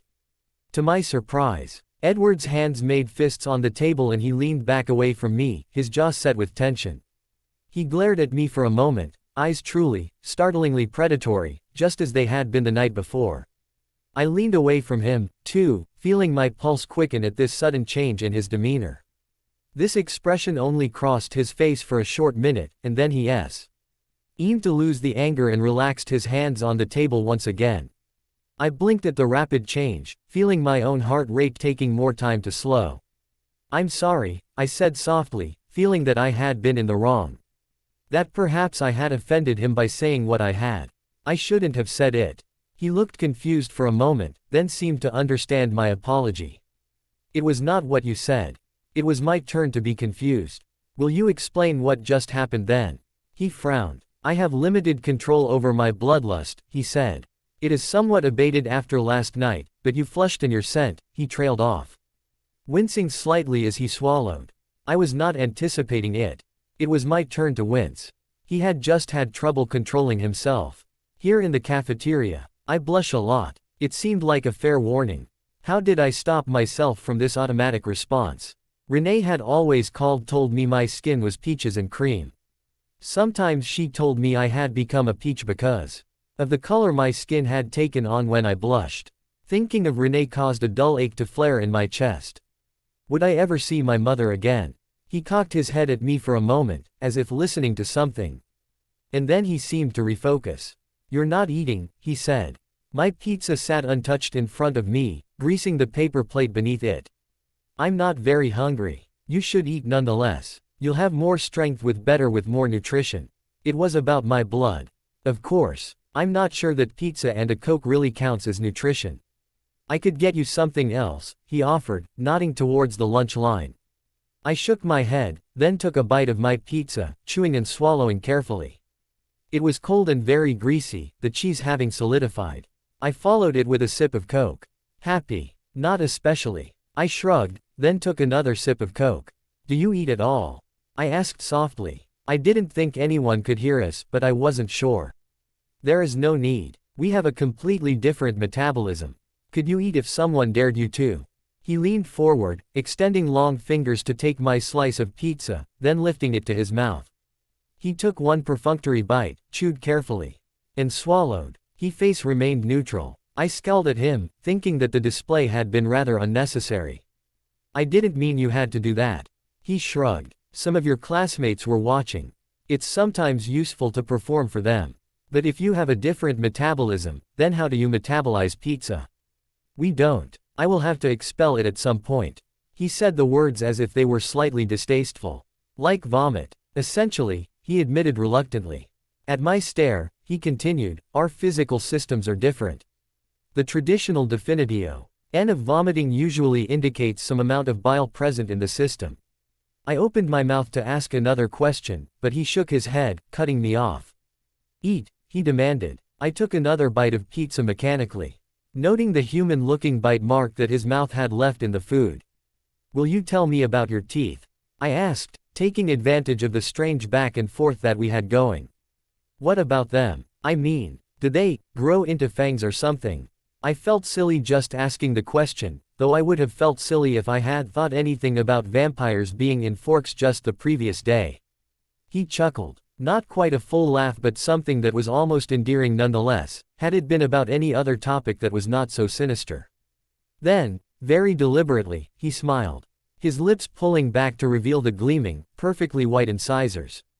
Aside from the perfection of his bite that orthodontists only ever dreamt of, his teeth looked normal enough. He tapped an incisor with his finger.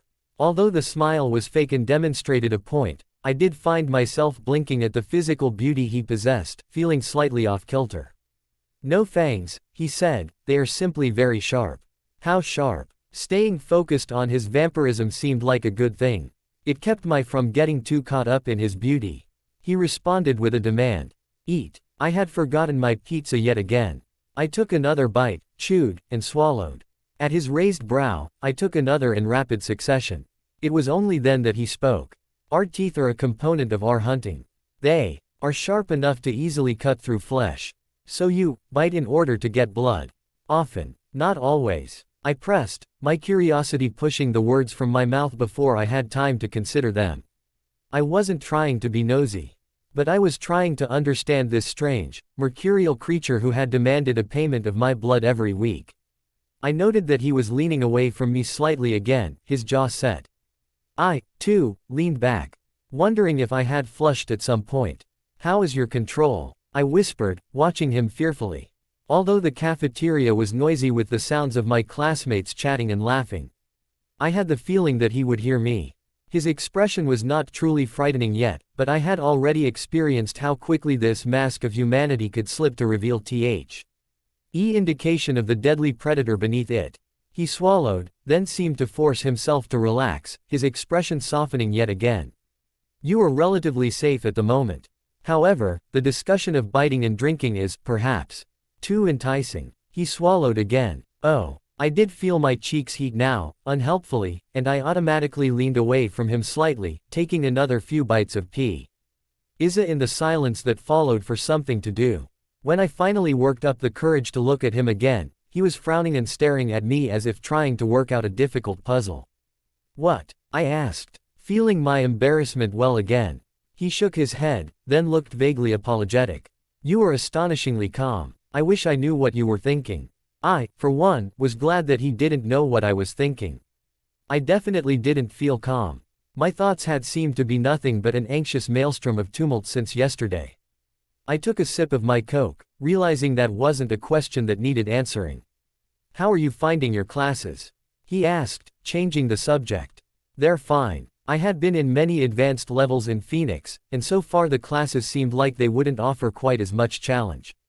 He seemed as if he was going to press me to elaborate, but the bell rang, signaling the end of the lunch period. Edward looked disapprovingly down at the half-eaten slice of pizza in front of me. And I gave him a weak smile. I'll eat more after school, I offered, standing. He pursed his lips but nodded after a moment. May I walk with you to your next class?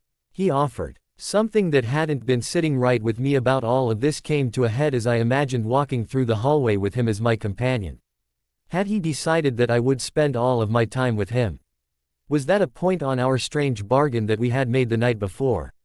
Between him driving me to school, walking me to my first class, and monopolizing my lunch period, I was beginning to worry. I knew that none of these things had been inherently unpleasant so far, but I also didn't understand where the delineation of our relationship was. If I were being fair, I had gotten some answers during this lunch period, and if he continued in his same talkative mood, then I knew I may end up getting more. I had more questions that were weighing on me, and yet one of them was just how much space he would give me to resume my human activities more or less normally. Do I have a choice? I felt the color raise in my cheeks. You may say no. His words were only slightly stiff but said neutrally. It was a test. Assuming that he was in biology again, I would see him in less than an hour. Then, no, I will make it to my next class on my own. I tilted my chin up somewhat defiantly, setting my lower jaw as I waited to see if he would challenge me on this. He looked vaguely amused, rather than annoyed, nodding and gesturing for me to go ahead. I disposed of my lunch items, gathered my books, and began to leave the cafeteria without another glance, intent on enjoying this last word. His voice rang out from behind me before I made it more than a dozen feet from our table. Bella, he called gently. I stopped in my tracks and turned to look at him, forcing my expression to demonstrate patience despite thinking he would change his mind and insist on chaperoning me to English. He pointed towards a door on the opposite side of the cafeteria from the one I had begun striding towards. Your English class is in that direction. I felt the heat in my face at 1:iting. My lip as a physical manifestation of my embarrassment was raised within me again. It occurred to me that, from this distance, Edward looked quite beautiful, and quite a lot more comfortable with my face taking on its peachy glow. Thanks, I muttered, too silently for a human to hear from this distance. He nodded curtly at me, smiling as if enjoying some kind of private joke, then I turned, some of my defiance gone. As I made my way across the cafeteria to the doors he had indicated into my next class. I was unsurprised when my new biology partner was waiting for me at our lab station when I arrived after English. I let myself glance at him, seeing his eyes alert and on the door, but then forced myself to look away. I would not be the girl that stared at Edward Cullen. Mr. Banner greeted me warmly if a bit awkwardly as I came in, then went back to arranging the papers that he was getting in order on the long bench under the projector. I felt Edward's eyes on me as I moved across the room towards him.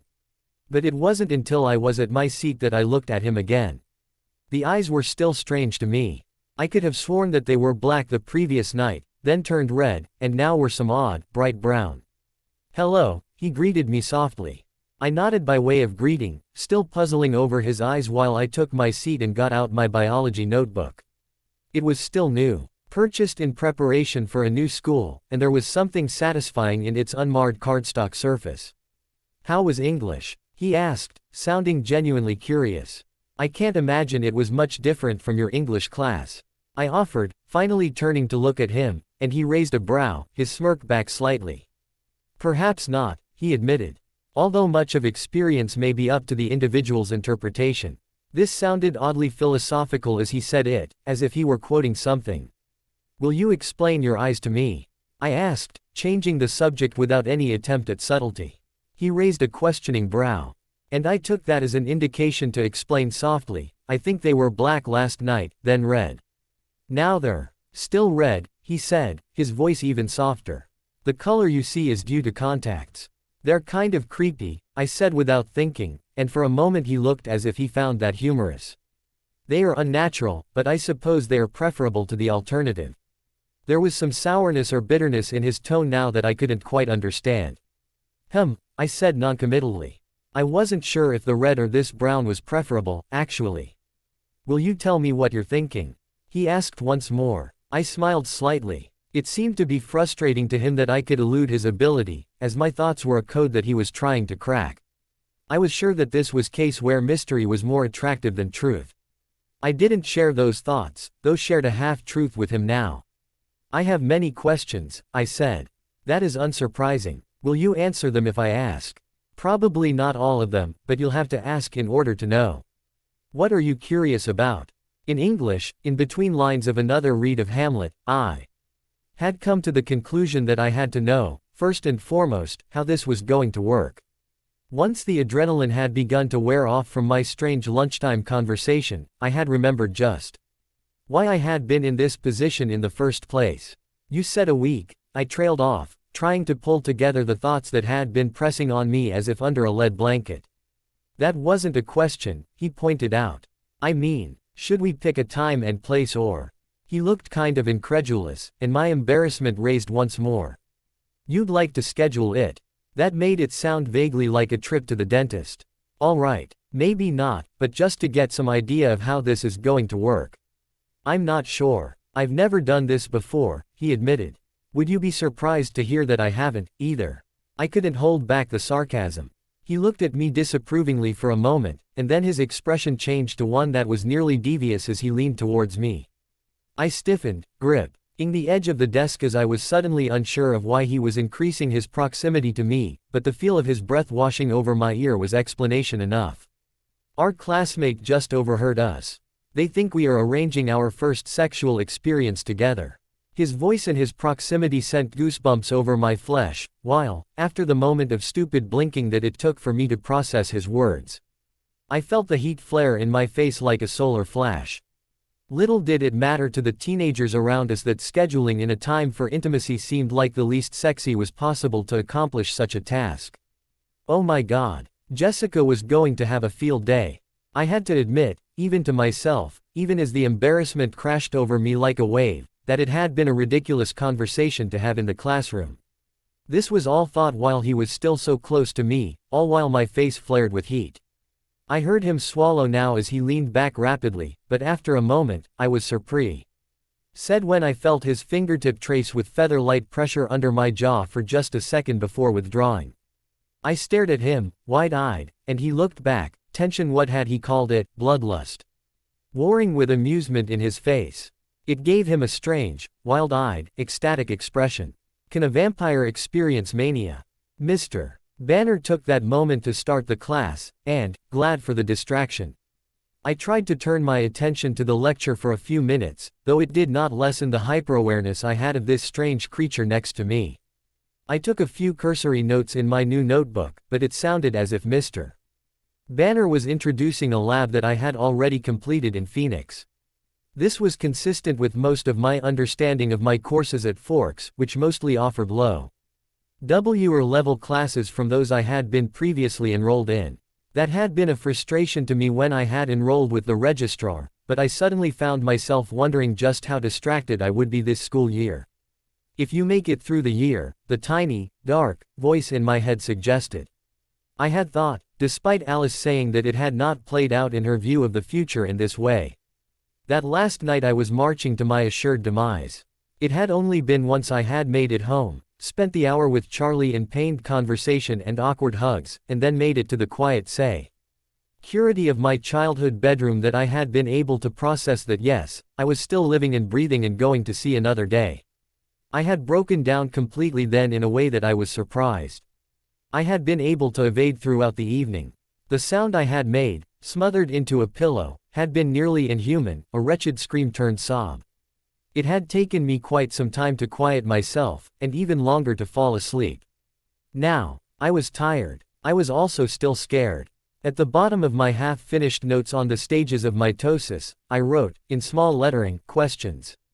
1. Will he kill me? 2. When? 3. How long will this go on? I scratched these out, feeling embarrassed. I had angled away from him, covering my paper with my left arm, and glancing at him, I saw that he was looking straight at the board for Mr. Banner's lecture, taking notes in his own notebook. 1. What happens in 1 week? 2. Constant chaperone. 3. Is Charlie safe? 4. Am I safe? 5. Control issues. I paused, staring at that final point. Alice and Edward had both shared that his control would not hold, and that this was a consideration last night. Despite this, he seemed more or less in control of himself today, saw they those few moments of tension that arose when I blushed. Under the question for control, I wrote the following. Blushing. What does it mean to lose control? How to avoid it? These were questions I would have to share with him. At some point, once I had formulated them in my mind. I wished that there was another source of information, but I didn't know how to get in touch with any of the other vampires. Despite their proximity in this very school building, I had other questions, too, that I thought would be helpful to understanding this vampire. Next to this original morbid set, I drew a line, and wrote some of my current thoughts down. Eyes, teeth, strength, speed, hearing, mind reading, metabolism, uncontrollable, desire for blood, anything else. I was taking stock of what I knew, which was admittedly very little. Then, gathering my courage, I passed my notebook with this rough-hewn list of questions and thoughts across the lab bench towards Edward, who had been taking notes on mitosis in what looked like perfect slanted print. His eyes flickered over the page for the briefest of seconds, his expression hardening slightly. Then he wrote, quickly, on the page. He slid back across the desk wordlessly. Still looking up at Mr. Banner's presentation, I looked down at my notes. He'd left my list of his skills largely untouched. He had drawn a bracket connecting all of the questions about my safety and control, including the ones that I had scratched out apparently not thoroughly enough, where I had wondered if he would kill me. In lieu of a real response to all of these was a simple, 4-word warning. Written in small, perfect script. Don't try to escape. I barely resisted the urge to roll my eyes. This was not a true answer to my questions, but rather a warning that he had reiterated. I had thought I had made it clear, at least somewhat, that I did not intend to leave. He had not really answered my questions, but just then Mr. Banner started passing out case sheets and instructed us to get microscopes and trays from the station in the back of the class. Edward stood fluidly, moving to the back without our discussion, and reappeared with the tray of materials. He placed them on the edge of the desk, then moved his hand over my notebook, neatly tearing the page, folding it into a small square, and putting it in his pocket. I raised a brow as he took his seat again. He said softly, "You can use my notes if you need them." He slid his notebook across the table, and I saw that there was what looked to be a near-perfect transcript of Mr. Banner's lecture. I was glad I wouldn't need it. I considered protesting him taking my notes on principle, but knew that, just as arranging for whatever would happen in a week, having notes about vampire on a lab table in a class full of teenagers had the potential to cause a good deal of harm. I nodded. He went about setting up the lab, and I took a moment before jumping in and helping. The worksheet that Mr. Banner had handed out was not unfamiliar, and it indeed seemed that I had completed a similar lab before in Phoenix. At one point, while reaching for a glass slide from the small stack on the metal lab tray, I accidentally bumped his hand and pulled back sharply at the feel of his icy touch, nearly knocking the microscope that sat between us. Edward steadied it, and I got the sense that he was determinedly not looking at me. "Sorry," I murmured, feeling my face heat again. He shook his head mutely, then placed a slide under the microscope, took a cursory look at it, and reached for the worksheet. "Prophase," he said, already noting it down. I raised a brow at him. "May I look?" I asked. His eyes flashed up to meet mine, that strange brilliant brown, and there was some hint of amusement in his expression. "Of course," he said politely, gesturing with one hand at the microscope. I pulled it towards me and looked for as little time as I could muster to realize that he was, unfortunately, correct in his evaluation. "Prophase," I muttered, exchanging the slide for another. I looked at it for a few moments, recognizing the characteristic shapes from my lab a few months ago. "Anaphase. May I?" His tone was one of utter politeness, but I had the sense that he found the exchange humorous. I had already been pushing the microscope towards him across the table. He glanced into the scope and nodded, writing down the response. We continued like that, switching off who initiated the evaluation and who checked their partner's work. Never once did he falter, and, I was pleased to admit, never once did I. We had the lab complete in record time, after which he decided he could ask another question. "Will you elaborate on why you decided to move here?" Edward had stacked the materials neatly back on the lab tray, though he was now fiddling with the final slide in his fingers. His hands were pale and unmarred, smooth and neatly manicured and long-fingered. "What do you mean?" "Well, you said that you didn't mind your mother's new husband." I watched his hands rather than look at him, though I had the feeling that he was staring at me intently now. Phil is a minor league baseball player. He travels a lot, and my mom would have felt like she would have to stay home and take care of me. I wanted her to get the chance to be happy. I noticed that you said nothing of your own happiness. I looked up at him then. At the wide-eyed, earnest expression of true curiosity. No, I admitted. Even before, well, Forks was never going to be the place for me, I don't think. I had been about to say even before I met you. But that seemed oddly forward. Why? He seemed, again, genuinely curious. I wrinkled my nose, my distaste taking over my expression. Have you noticed the weather? He smiled. I enjoy the weather here. I got the sense that there was something that I was missing here, some sort of private joke that I wasn't in on. I narrowed my eyes at him. How can you go out in the day, anyway? I asked. I sounded only slightly more accusatory than I should have. He shrugged. There are many myths around so-called mythical creatures. Few of them hold water. So there goes my hope that you were only going to come out at night. I do not believe that you were holding out hope for that, Isabella. I couldn't help but bristle at the slight, wondering why he had reverted back to my full name. No, I suppose it's not that. He hesitated for a moment, then said, I probably ought not to ask. I could tell that his curiosity was burning in him though. It must be frustrating for you to not be able to read my mind, I said.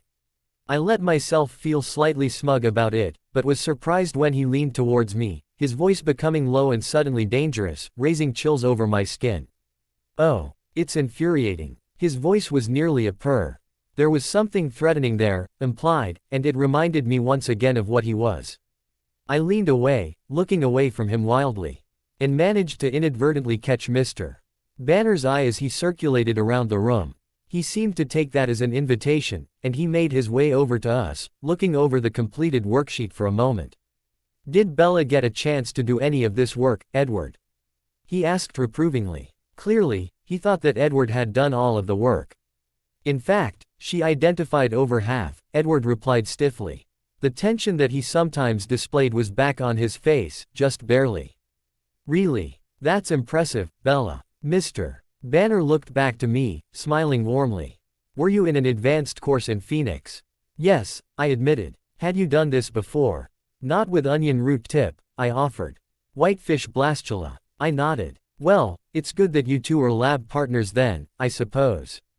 He seemed at a loss for what else to say, and was pulled away by the sound of a microscope being knocked off of the desk. Edward chuckled next to me. The sound was unexpected, given that he had wounded so intensely dangerous just moments before the teacher had intervened. I looked at him questioningly. So you had done this before, he confirmed, and I wondered if that meant that he no longer fully credited my work in our unspoken competition. Had you? I challenged. Once or twice. His tone was noncommittal, but there was something that made me hold on to those words. I thought about that for a little while, idly tuning into the other students' conversations around me. It sounded like the pair in front of us was arguing about whether Bananaface would be a reasonable name for stage. Of mitosis and bananas are a good name for a garage band. How old are you? I asked softly. 17. He certainly looked 17, but there had been some phrases that he had used that had been distinctly outdated. How long have you been 17? He smiled a true smile, seemingly as an award for having figured this out about him, and his teeth glinted unsettlingly under the fluorescent lights. A while. A slightly ridiculous question in point of reference occurred to me. Are you old enough to be my father or grandfather? He raised a brow, though seemed amused by this suggestion. Try one more generation. Great-grandfather. I couldn't keep from letting my disbelief color my tone. He shrugged. That generation likely would have procreated at a relatively young age, so it's not too far off. I blinked at him stupidly, trying to determine the dates that he could possibly be referencing. It seemed so unlikely, so strange to think that this creature with his perfect, powerless, wrinkle-free skin was, well. I couldn't quite do the math. How old are you? I asked again. He seemed reluctant now. 107. His voice was soft, the barest of a whisper. I swallowed, trying not to stare.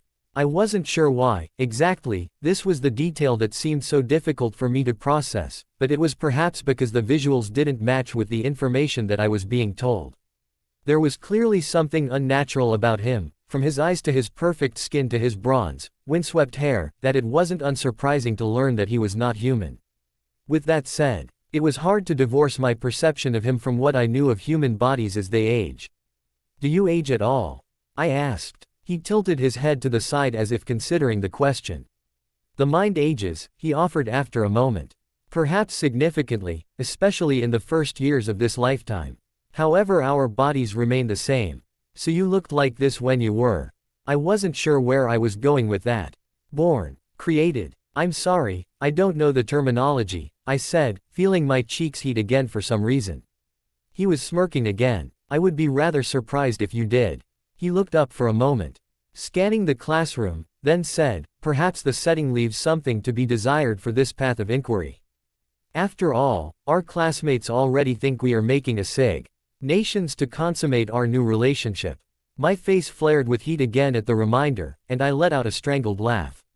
"Well," I said softly, "if you're going to insist on hanging around all the time, I guess it's not a bad cover story." He tilted his head, looking as if he was seriously considering my words for a moment, but then his expression clouded as I continued, having remembered the scratched out words on my notebook paper that he had pocketed. "However, if this is to end, badly, that may prove to be a problem for you. I think they always look at the boyfriend first." He swallowed, his expression hardening once more as he looked at me with an inscrutable expression for some time. "Well," he said, and his expression and tone had slowly turned dark and cold, "I suppose it's a good thing that Chief Swan is already aware of the situation then." It was very clearly not a denial of my concerns, and even that was enough to make my heart rate pick up. I'm not wrong, I thought, and though I had, the previous day, been convinced that he was going to kill me, I had realized that our ability to converse in this way today had lulled me into a false sense of belief that it wouldn't happen. I swallowed, feeling a sudden wave of nausea spike in my stomach, and found that I had to look away, gripping the edge of the table in my hands as if its solidity would offer some support. "I've upset you," he observed softly. There was not an apology in his tone. I simply nodded, looking forward without seeing at the chalkboard. "Don't cry, Bella," I thought to myself. "Not here." The clock above the door told me that there were just over 12 minutes left in the class. 12. Then I could hopefully find some respite from him, though I realized that it meant that I had to go to gym. It was the first time that I could remember that gym sounded like an attractive option. I simply wanted to get away from him. 12 minutes was too long. "Restroom," I muttered, standing on shaking legs and not looking at him. My chair scraped the linoleum with a screech, but the conversation of the class kept it from being too noticeable. I had to keep my voice soft as I asked Mr. Banner to leave the class, not wanting to betray the shaking in the tone. I found the restroom down the hall and around the corner, and was relieved to find no other students in there. Behind the closed door of the toilet stall, I sat down and put my head in my hands, taking a few deep breaths and trying to stop my mind from spinning. The surreal nature of the past 24 hours was beginning to catch up to me. And the high-low roller coaster of my adrenaline and cortisol was leaving my system exhausted. I was terrified, but when I was away from Edward, I found that all I wanted to do was go to sleep. I didn't know how long I sat on the toilet with my palms pressing into my eyes, but it could not have been more than a few minutes. I knew I needed to return to biology and get my things before the next class and before anyone noticed. I also felt a spike of fear that maybe Edward had misjudged my escape from his companionship as an attempt to flee. What if he killed everyone? My mind was suddenly a gruesome image of bloody students, and I had to swallow back bile. I unlocked the door, and felt the limited breath whoosh out of my nose as I skittered back a step into the stall. The tiny figure of Alice Cullen was standing stock still with her back to the rows of sinks, her golden eyes trained on me. "Hi, Bella," she said softly. It took me a minute to find my voice, but when I did, I sounded more angry than I would have expected. "Can I not get 1 minute to myself anymore?" She lifted a tiny shoulder, shrugging. "I wanted to give you something and there were few opportunities for me to get close to you without him in the next few days. He's planning to stay with me for the next few days." She nodded, then stepped forward and gripped my hand in hers. I stared at her as she rolled up the sleeve of my turtleneck, exposing the inside of my arm. "What?" My phone number, she said, and I felt the pressure of a pen brushing over my skin for just a moment, combined with her cool grip. She released me immediately, and I looked down to see a series of numbers neatly written on the inside of my forearm. "Call if you need anything or have any questions," she said softly. "I might get the chance to see you otherwise." But I wasn't sure. I nodded my understanding, though I wasn't sure that I would use this number. "I mean it," she said. "Next week, at least." I wasn't sure what would happen next week. But I simply nodded again. "All right," she said. "You have 2 minutes until the end of class. Don't dress for gym, and be sure to watch out for stray volleyballs." The straw. NGE warning left me blinking stupidly at her for a moment, but then I realized what she must have seen. I gave her a weak, quiet smile, then watched as she left the bathroom before I returned to biology more slowly. Students were beginning to pack up, standing next to their desks. Edward had already returned the tray of lab equipment to the back of the room, but he was seated at the desk once more. He looked at me reprovingly when I sat down. "I would have given you her phone number had you asked." I was somehow unsurprised that he knew what had happened, though I wasn't entirely sure how to read his reaction. "She was the one who gave it to me. I'm not sure I'll use it." "I know. Do you not want me to call her?" I asked. He studied me for a moment before answering with a twist and turn. "To be frank, I don't really care one way or another. I have the feeling that if I say, no, that will incentivize you to do so. If I say, yes, that might not." I frowned at him, and thought about my potential reactions. I wondered if it was true that I would be driven to act despite his opinions on the matter, no matter what he said. I thought that might have been right, actually. "Can you blah me for trying to regain some control here?" I asked softly. A dark humor flashed in his eyes, and he said, "You may be playing with fire, Isabella, and I suspect you know how the rest of that saying goes." Of course I knew the saying. If you play with fire, you're going to get burned. Are you going to kill me? I thought to myself, but couldn't bring myself to say the words again in this room. Something occurred to me then. Some instinct rather than a true rationalized thought, and it made me feel as if maybe I was starting to catch on to something about our strange situation. "I'm not sure," I said softly. "But I'm going to bet that the same saying applies for you." I was rather pleased with the timing of this response, as the bell rang as soon as I said it. I took that opportunity to gather my things and stand, intent on heading to gym and savoring that I perhaps had the last word, but Edward stopped me with a hand on my forearm, his expression inscrutable. "Bella," he said, and I looked at him, trepidation welling in me. What was he going to say in response to my quip? "See you after school," he muttered, his eyes locked onto mine, reminding me once more of the predatory gaze that I had seen the night before. Then he released me, letting me turn and flee to the relative safety of gym. In gym, Mike kindly let me be his partner for volleyball. Coach Clapp was an enthusiastic T. Had already forgotten my gym clothes, but let it go with a warning. It only took 3 tries for the volleyball to come to me before Mike realized that I was, in fact, as terrible as I had made myself out to be. Our opponents had also quickly realized that I was the weak link on our 2-person team, and they gave Mike quite the workout as he ran across the court to try to keep the volleyball from coming anywhere near me. Eventually, Coach Clapp took pity on us and have our team rotate to play the odd pair out for the day, letting us take a moment on the sidelines so that Mike could catch his breath. "What did Cullen want?" Mike asked before he even got the chance to stop panting. I shrugged. "To kill me, maybe. He just wanted to get to know me, I guess." Mike wiped an arm across his sweaty brow, then looked at me incredulously. "He hasn't wanted to get to know anyone since he moved here." "How long have they lived here?" He shrugged. "I think they came in when we were freshmen. Their dad is a doctor. Apparently he's kind of a big deal, and they're, like, loaded." I looked away from Mike towards the volleyball game, wondering if I could play my cards right and get some insight into this strange family. "Do you know anything about their mom?" Esme, the honey-haired vampire who had made me a sandwich the night before, who had gazed at me with large, empathetic eyes. Not really," Mike said. And I realized it had been kind of a strange question. "I guess she's really into philanthropy, so she's on some local community boards for things, but I'm not really sure. I don't know my own friends' parents that well, though most of them have lived here for a while." "Do you know my dad?" "Of course." My parents seem to think he's pretty good as chief. I'm not sure that there's that much to do in Forks. I admitted. What do your parents do? I asked out of courtesy. They own Newton's, an outdoor supply store. There's like camping gear and stuff. You should come by sometime. I work there on the weekends and after school on Thursday. He sounded proud of his job, and I noticed that he puffed his chest out a little bit as he talked. I couldn't help but wrinkle my nose a little. Sure, but I'm really not that outdoorsy. Why is that? Well, it's so wet here, for one. But you've also just figured out that volleyball on a flat, man-made surface is a problem for me. Things like sticks and roots and rocks can really be an issue if I'm trying to remain vertical and unharmed. Oh, I could tell that he thought that I had a point. Well, you could come by, anyway.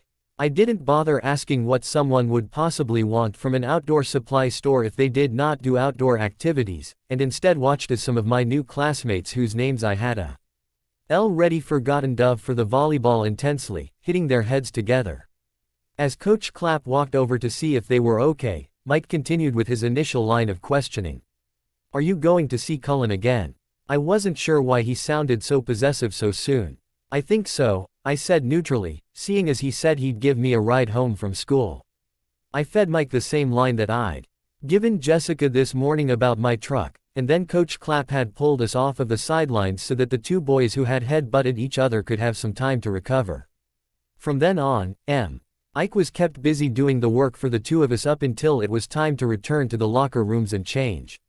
It was raining when I left gym, and I wondered momentarily where I would find Edward. I didn't really relish the idea of standing in the rain outside of his car. That brief moment of concern was for naught, as he smoothly appeared, falling in next to me as soon as I started walking on the overhang towards the parking lot. Did you enjoy gym? He asked neutrally, the image of perfect politeness. I shrugged. It's better when I don't have to do anything. Mike was smart to catch on so quickly to the fact that I'm really a hazard. Edward's polite expression cracked, and he snickered. I could tell. I actually stopped in my tracks so that I could stare at him, despite the fact that we were now out in the rain. Were you watching? Only in the minds of your classmates. He had kept walking, and tossed me a look over his shoulder after a moment when I hadn't resumed walking. Are you coming, Isabella? I shook my head, then followed the vampire to his car as intended, wondering if he had just lulled me into a false sense of security yet again with his nearly playful attitude that he had resumed once more. Even so, despite my reservations about him of which I had many, I was more relieved than anything to slide into the seat of the Volvo and get out of the rain. Edward peeled out of the driveway and we were back in Charlie's parking lot rather quickly. I hadn't said anything through the entire ride, a sudden exhaustion washing over me. Thanks for the ride, I said awkwardly. Though I wasn't sure that I had really had the option to turn him down this morning. You're welcome. See you tomorrow. My goodbye, oddly enough, sounded like a question.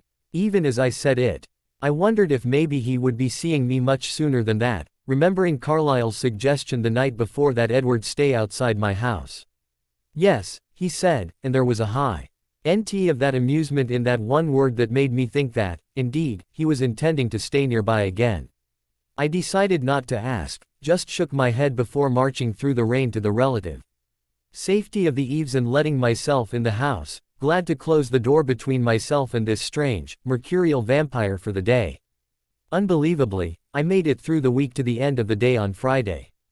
I felt vaguely as if I had blinked and the school week had disappeared.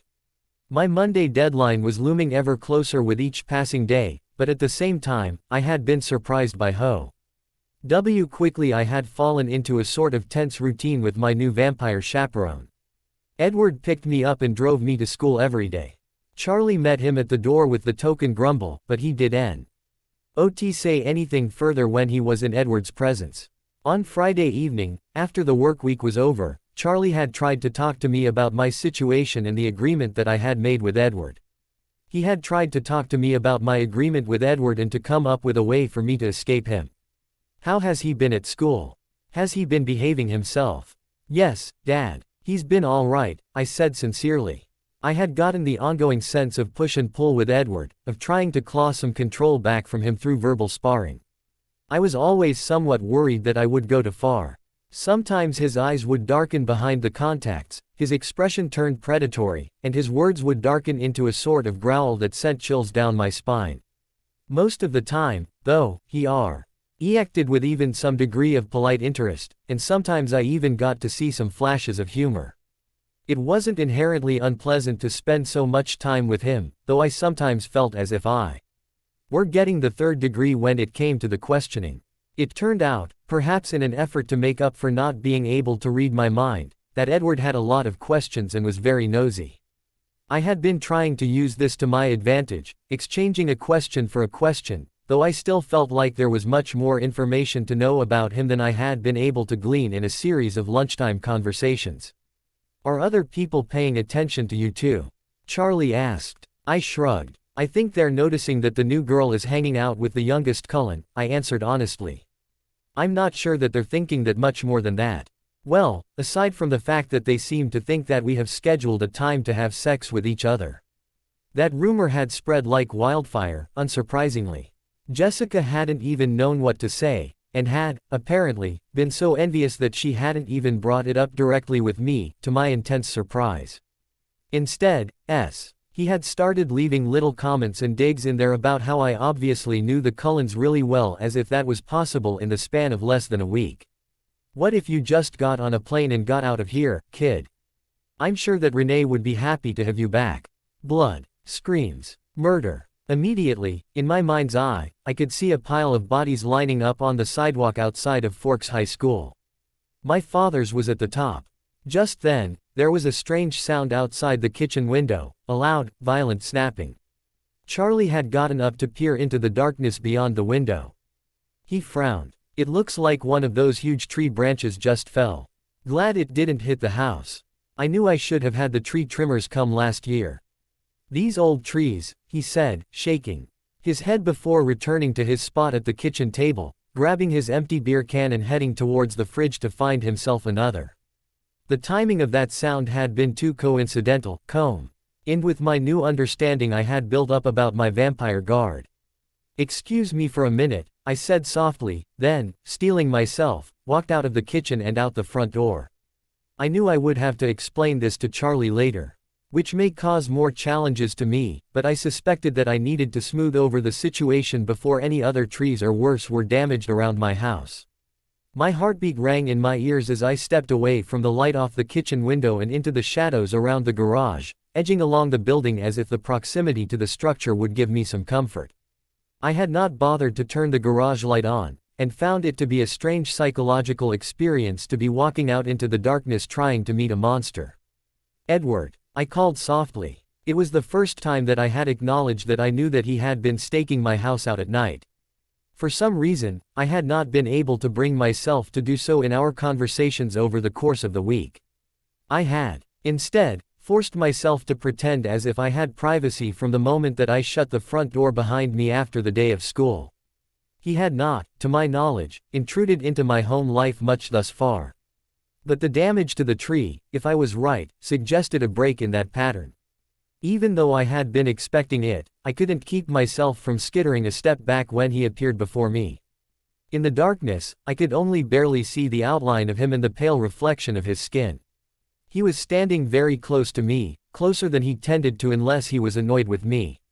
Over the course of the week, I had determined that the physical space generally he gave me usually meant something. Often, he kept a polite, neutral distance, but now he was encroaching on my physical space. He did not touch me, but he loomed over me. "Yes?" he asked, his voice a silken, dangerous purr. I swallowed. Clearly, the vampire was not in a good mood. "If you could refrain from harming the forest around my house, I would appreciate it," I said tersely.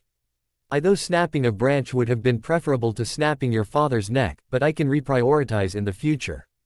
His voice was very nearly a growl, and it made my stomach flip. "Please don't joke about that. I am completely serious." I bit my lip, wondering if there was anything that I could do to defuse the situation. I felt his icy fingertips then, pulling my lip from between my teeth with the barest of pressures, tracing over the edge of my jaw just slightly, running down my neck to the collar of my sweatshirt. Chills followed his touch. I stepped back from him, but my back hit the closed garage door with a thud. He chuckled. "You can't escape me," he said, and there was that same, dark deadliness in his tone, marred with the humor. It was sick. I swallowed, glaring at him though I couldn't see him. "If you'd been paying attention this week, you'd know that I don't intend to try." He leaned closer, his cool breath washing over my throat as he whispered against my neck. "I will follow you to Tampa after I kill your father." I brought my hands up to push against his shoulders, wanting some space. It was like pushing against a brick wall. "I'm not going to Florida." My words were strong, louder than his, set out towards the night and the forest around us. "Your father thinks you should." His lips were on my skin now, brushing over the pulse point of my neck with his words. I squirmed, and he pressed his body against mine to still me against the garage door. I felt the dampen from the afternoon drizzle begin to seep through my clothes. "Charlie doesn't get a say. He thinks otherwise." Something brushed against my skin, his nose. And I heard him inhale slowly and deeply. My heart thudded in my chest. It was the closest he had been to me since he had cut into the skin of my neck on Monday. "Edward," I said, trying to keep my voice calm and neutral. It came out too loud, even to my own ears. Something cool and wet was on my neck then. His tongue. I tried to squirm away from him, but felt his arms on either side of me, trapping me against the door. "You're scaring me." My voice, which had been too loud before, was a whisper now. His mouth was most definitely on my skin. I swallowed. "Is he in control? Tell me I can drink, Bella," he murmured, and it sounded like he was trying to convince me. Then he said, "A week is too long." My fears were realized. The vampire was hungry. I wondered why he wasn't just taking it, then. Why was he doing this? His nose was back on my skin, inhaling again. I remembered the bruise that had only just faded enough for me to wear tops that didn't cover my throat. "Not here, please." My clothes were damp. I was dark and cold and scared. And my heart thudded in my throat. A strange buzzing started. It almost gave me a heart attack. I heard a low oath in my ear, whispered so quietly that I almost didn't hear it despite the proximity of Edward's mouth. Then, to my surprise, he had pulled back. His hands still pressed against the garage on either side of me. It took me longer than it should have to realize that the buzzing sound was his phone ringing in his pocket. I swallowed. "Are you going to answer that?" I asked after what felt like a long time. "No." I was reeling. Some of my fear had diminished slightly now that his mouth was not on my skin. But as I stood, waiting for him to resume what he had been doing, I noticed that he had not moved. The phone stopped ringing. The silence of the night seemed impenetrable for one long, indeterminate breath, then the phone started once more. I hazarded a guess, something falling into place. "Alice." In all likelihood. His voice had changed. Gone was the soft, dark purr. Now, he just sounded annoyed. Then, suddenly, he had pushed back from the garage and taken a few steps from me. I blinked, feeling that his presence was gone. I felt stupid and weak as I stared out into the darkness. Not able to see him, though I suspected he hadn't gone far. The vampire had been battling his control, had been about to take my blood from me early. He was hungry. It was only Friday. We had agreed on 1 week, which would make it to the following Monday. If this was how his control was on Friday, I feared how he would act on Monday. Would I encounter the same, deadly, uncontrolled predator that I had the previous Monday night? The one who had kidnapped my father, the one who had had to hold his breath in order to be in the same room with him without leaping on me. Was a week too long? "Edward," I called once more into the darkness.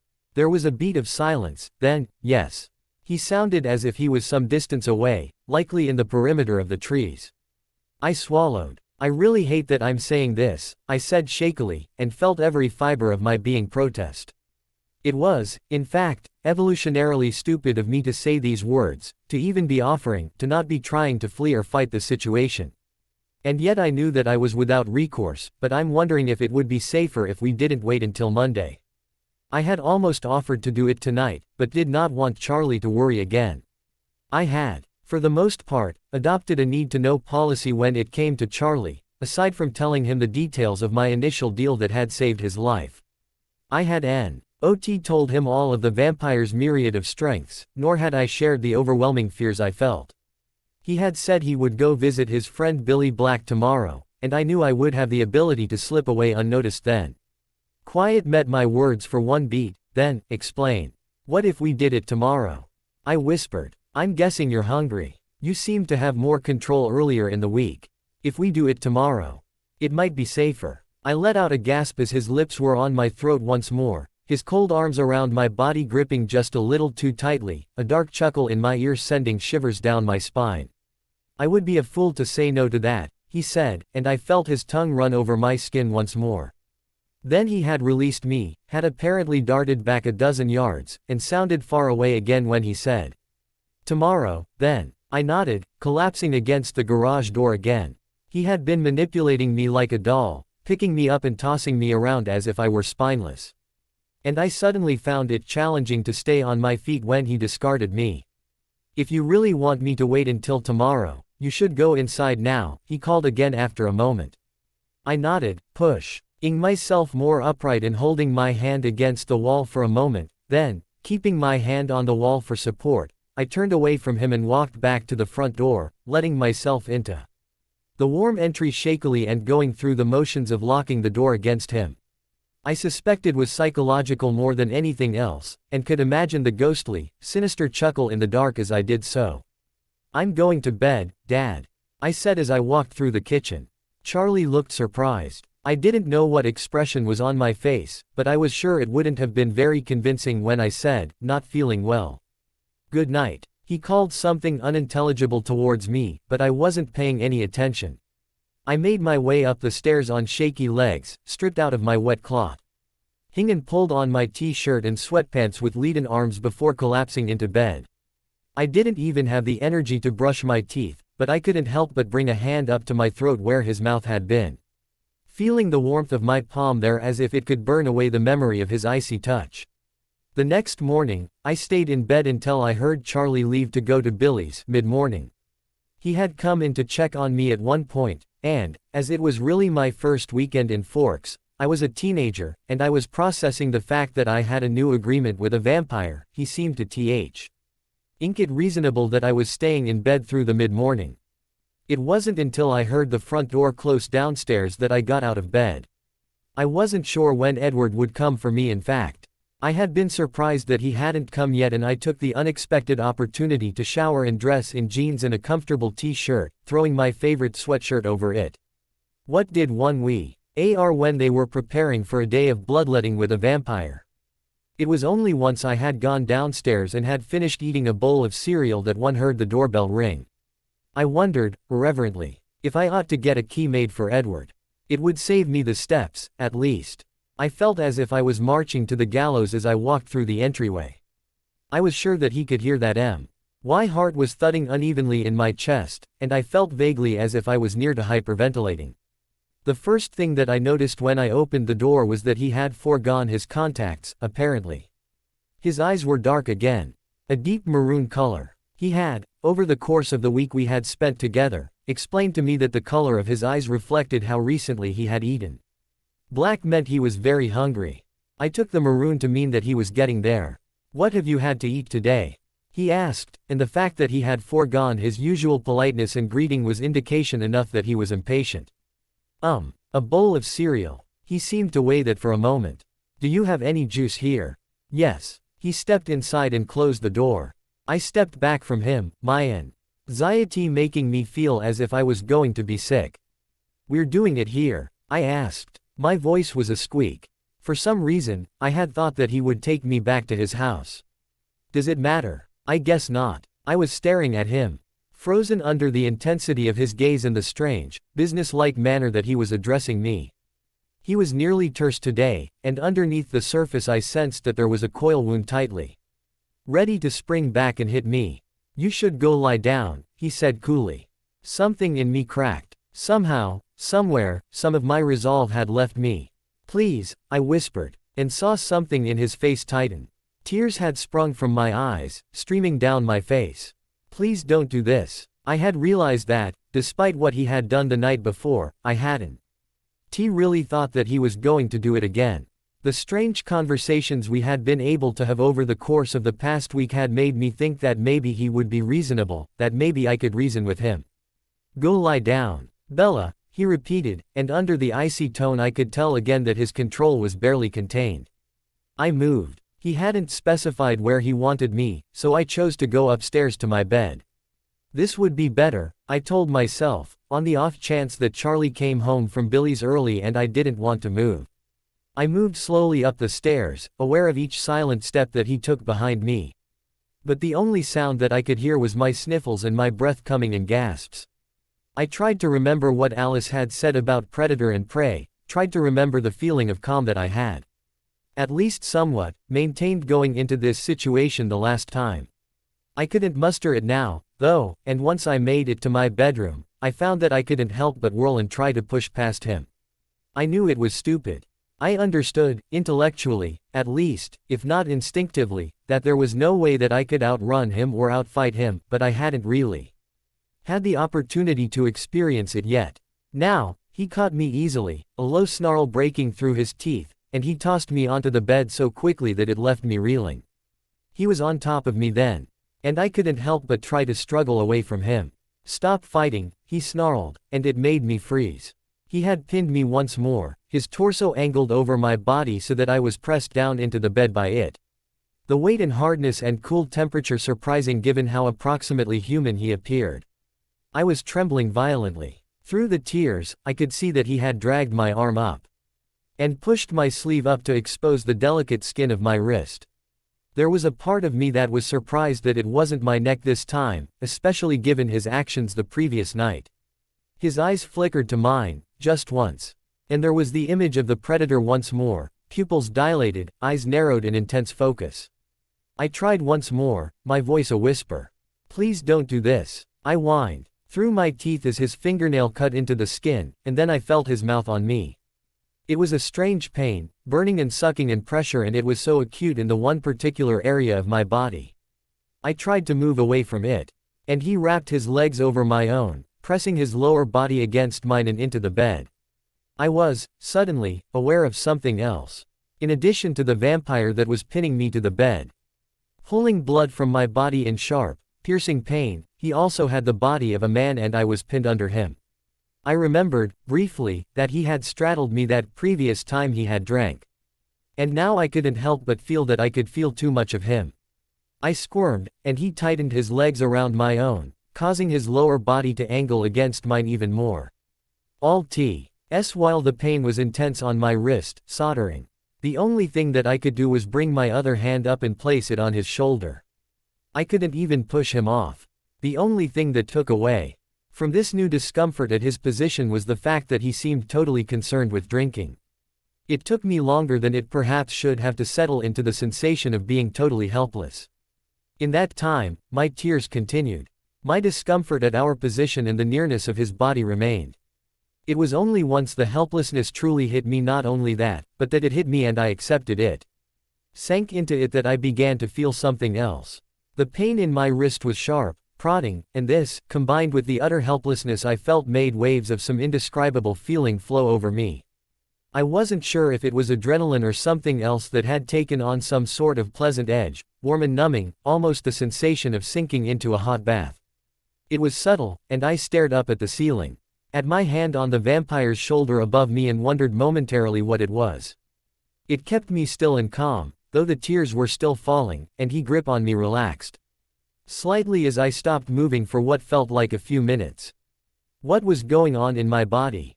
What had just happened that had helped me relax into this strange, awful sensation? Then, the room felt as if it were spinning, and the nausea hit me.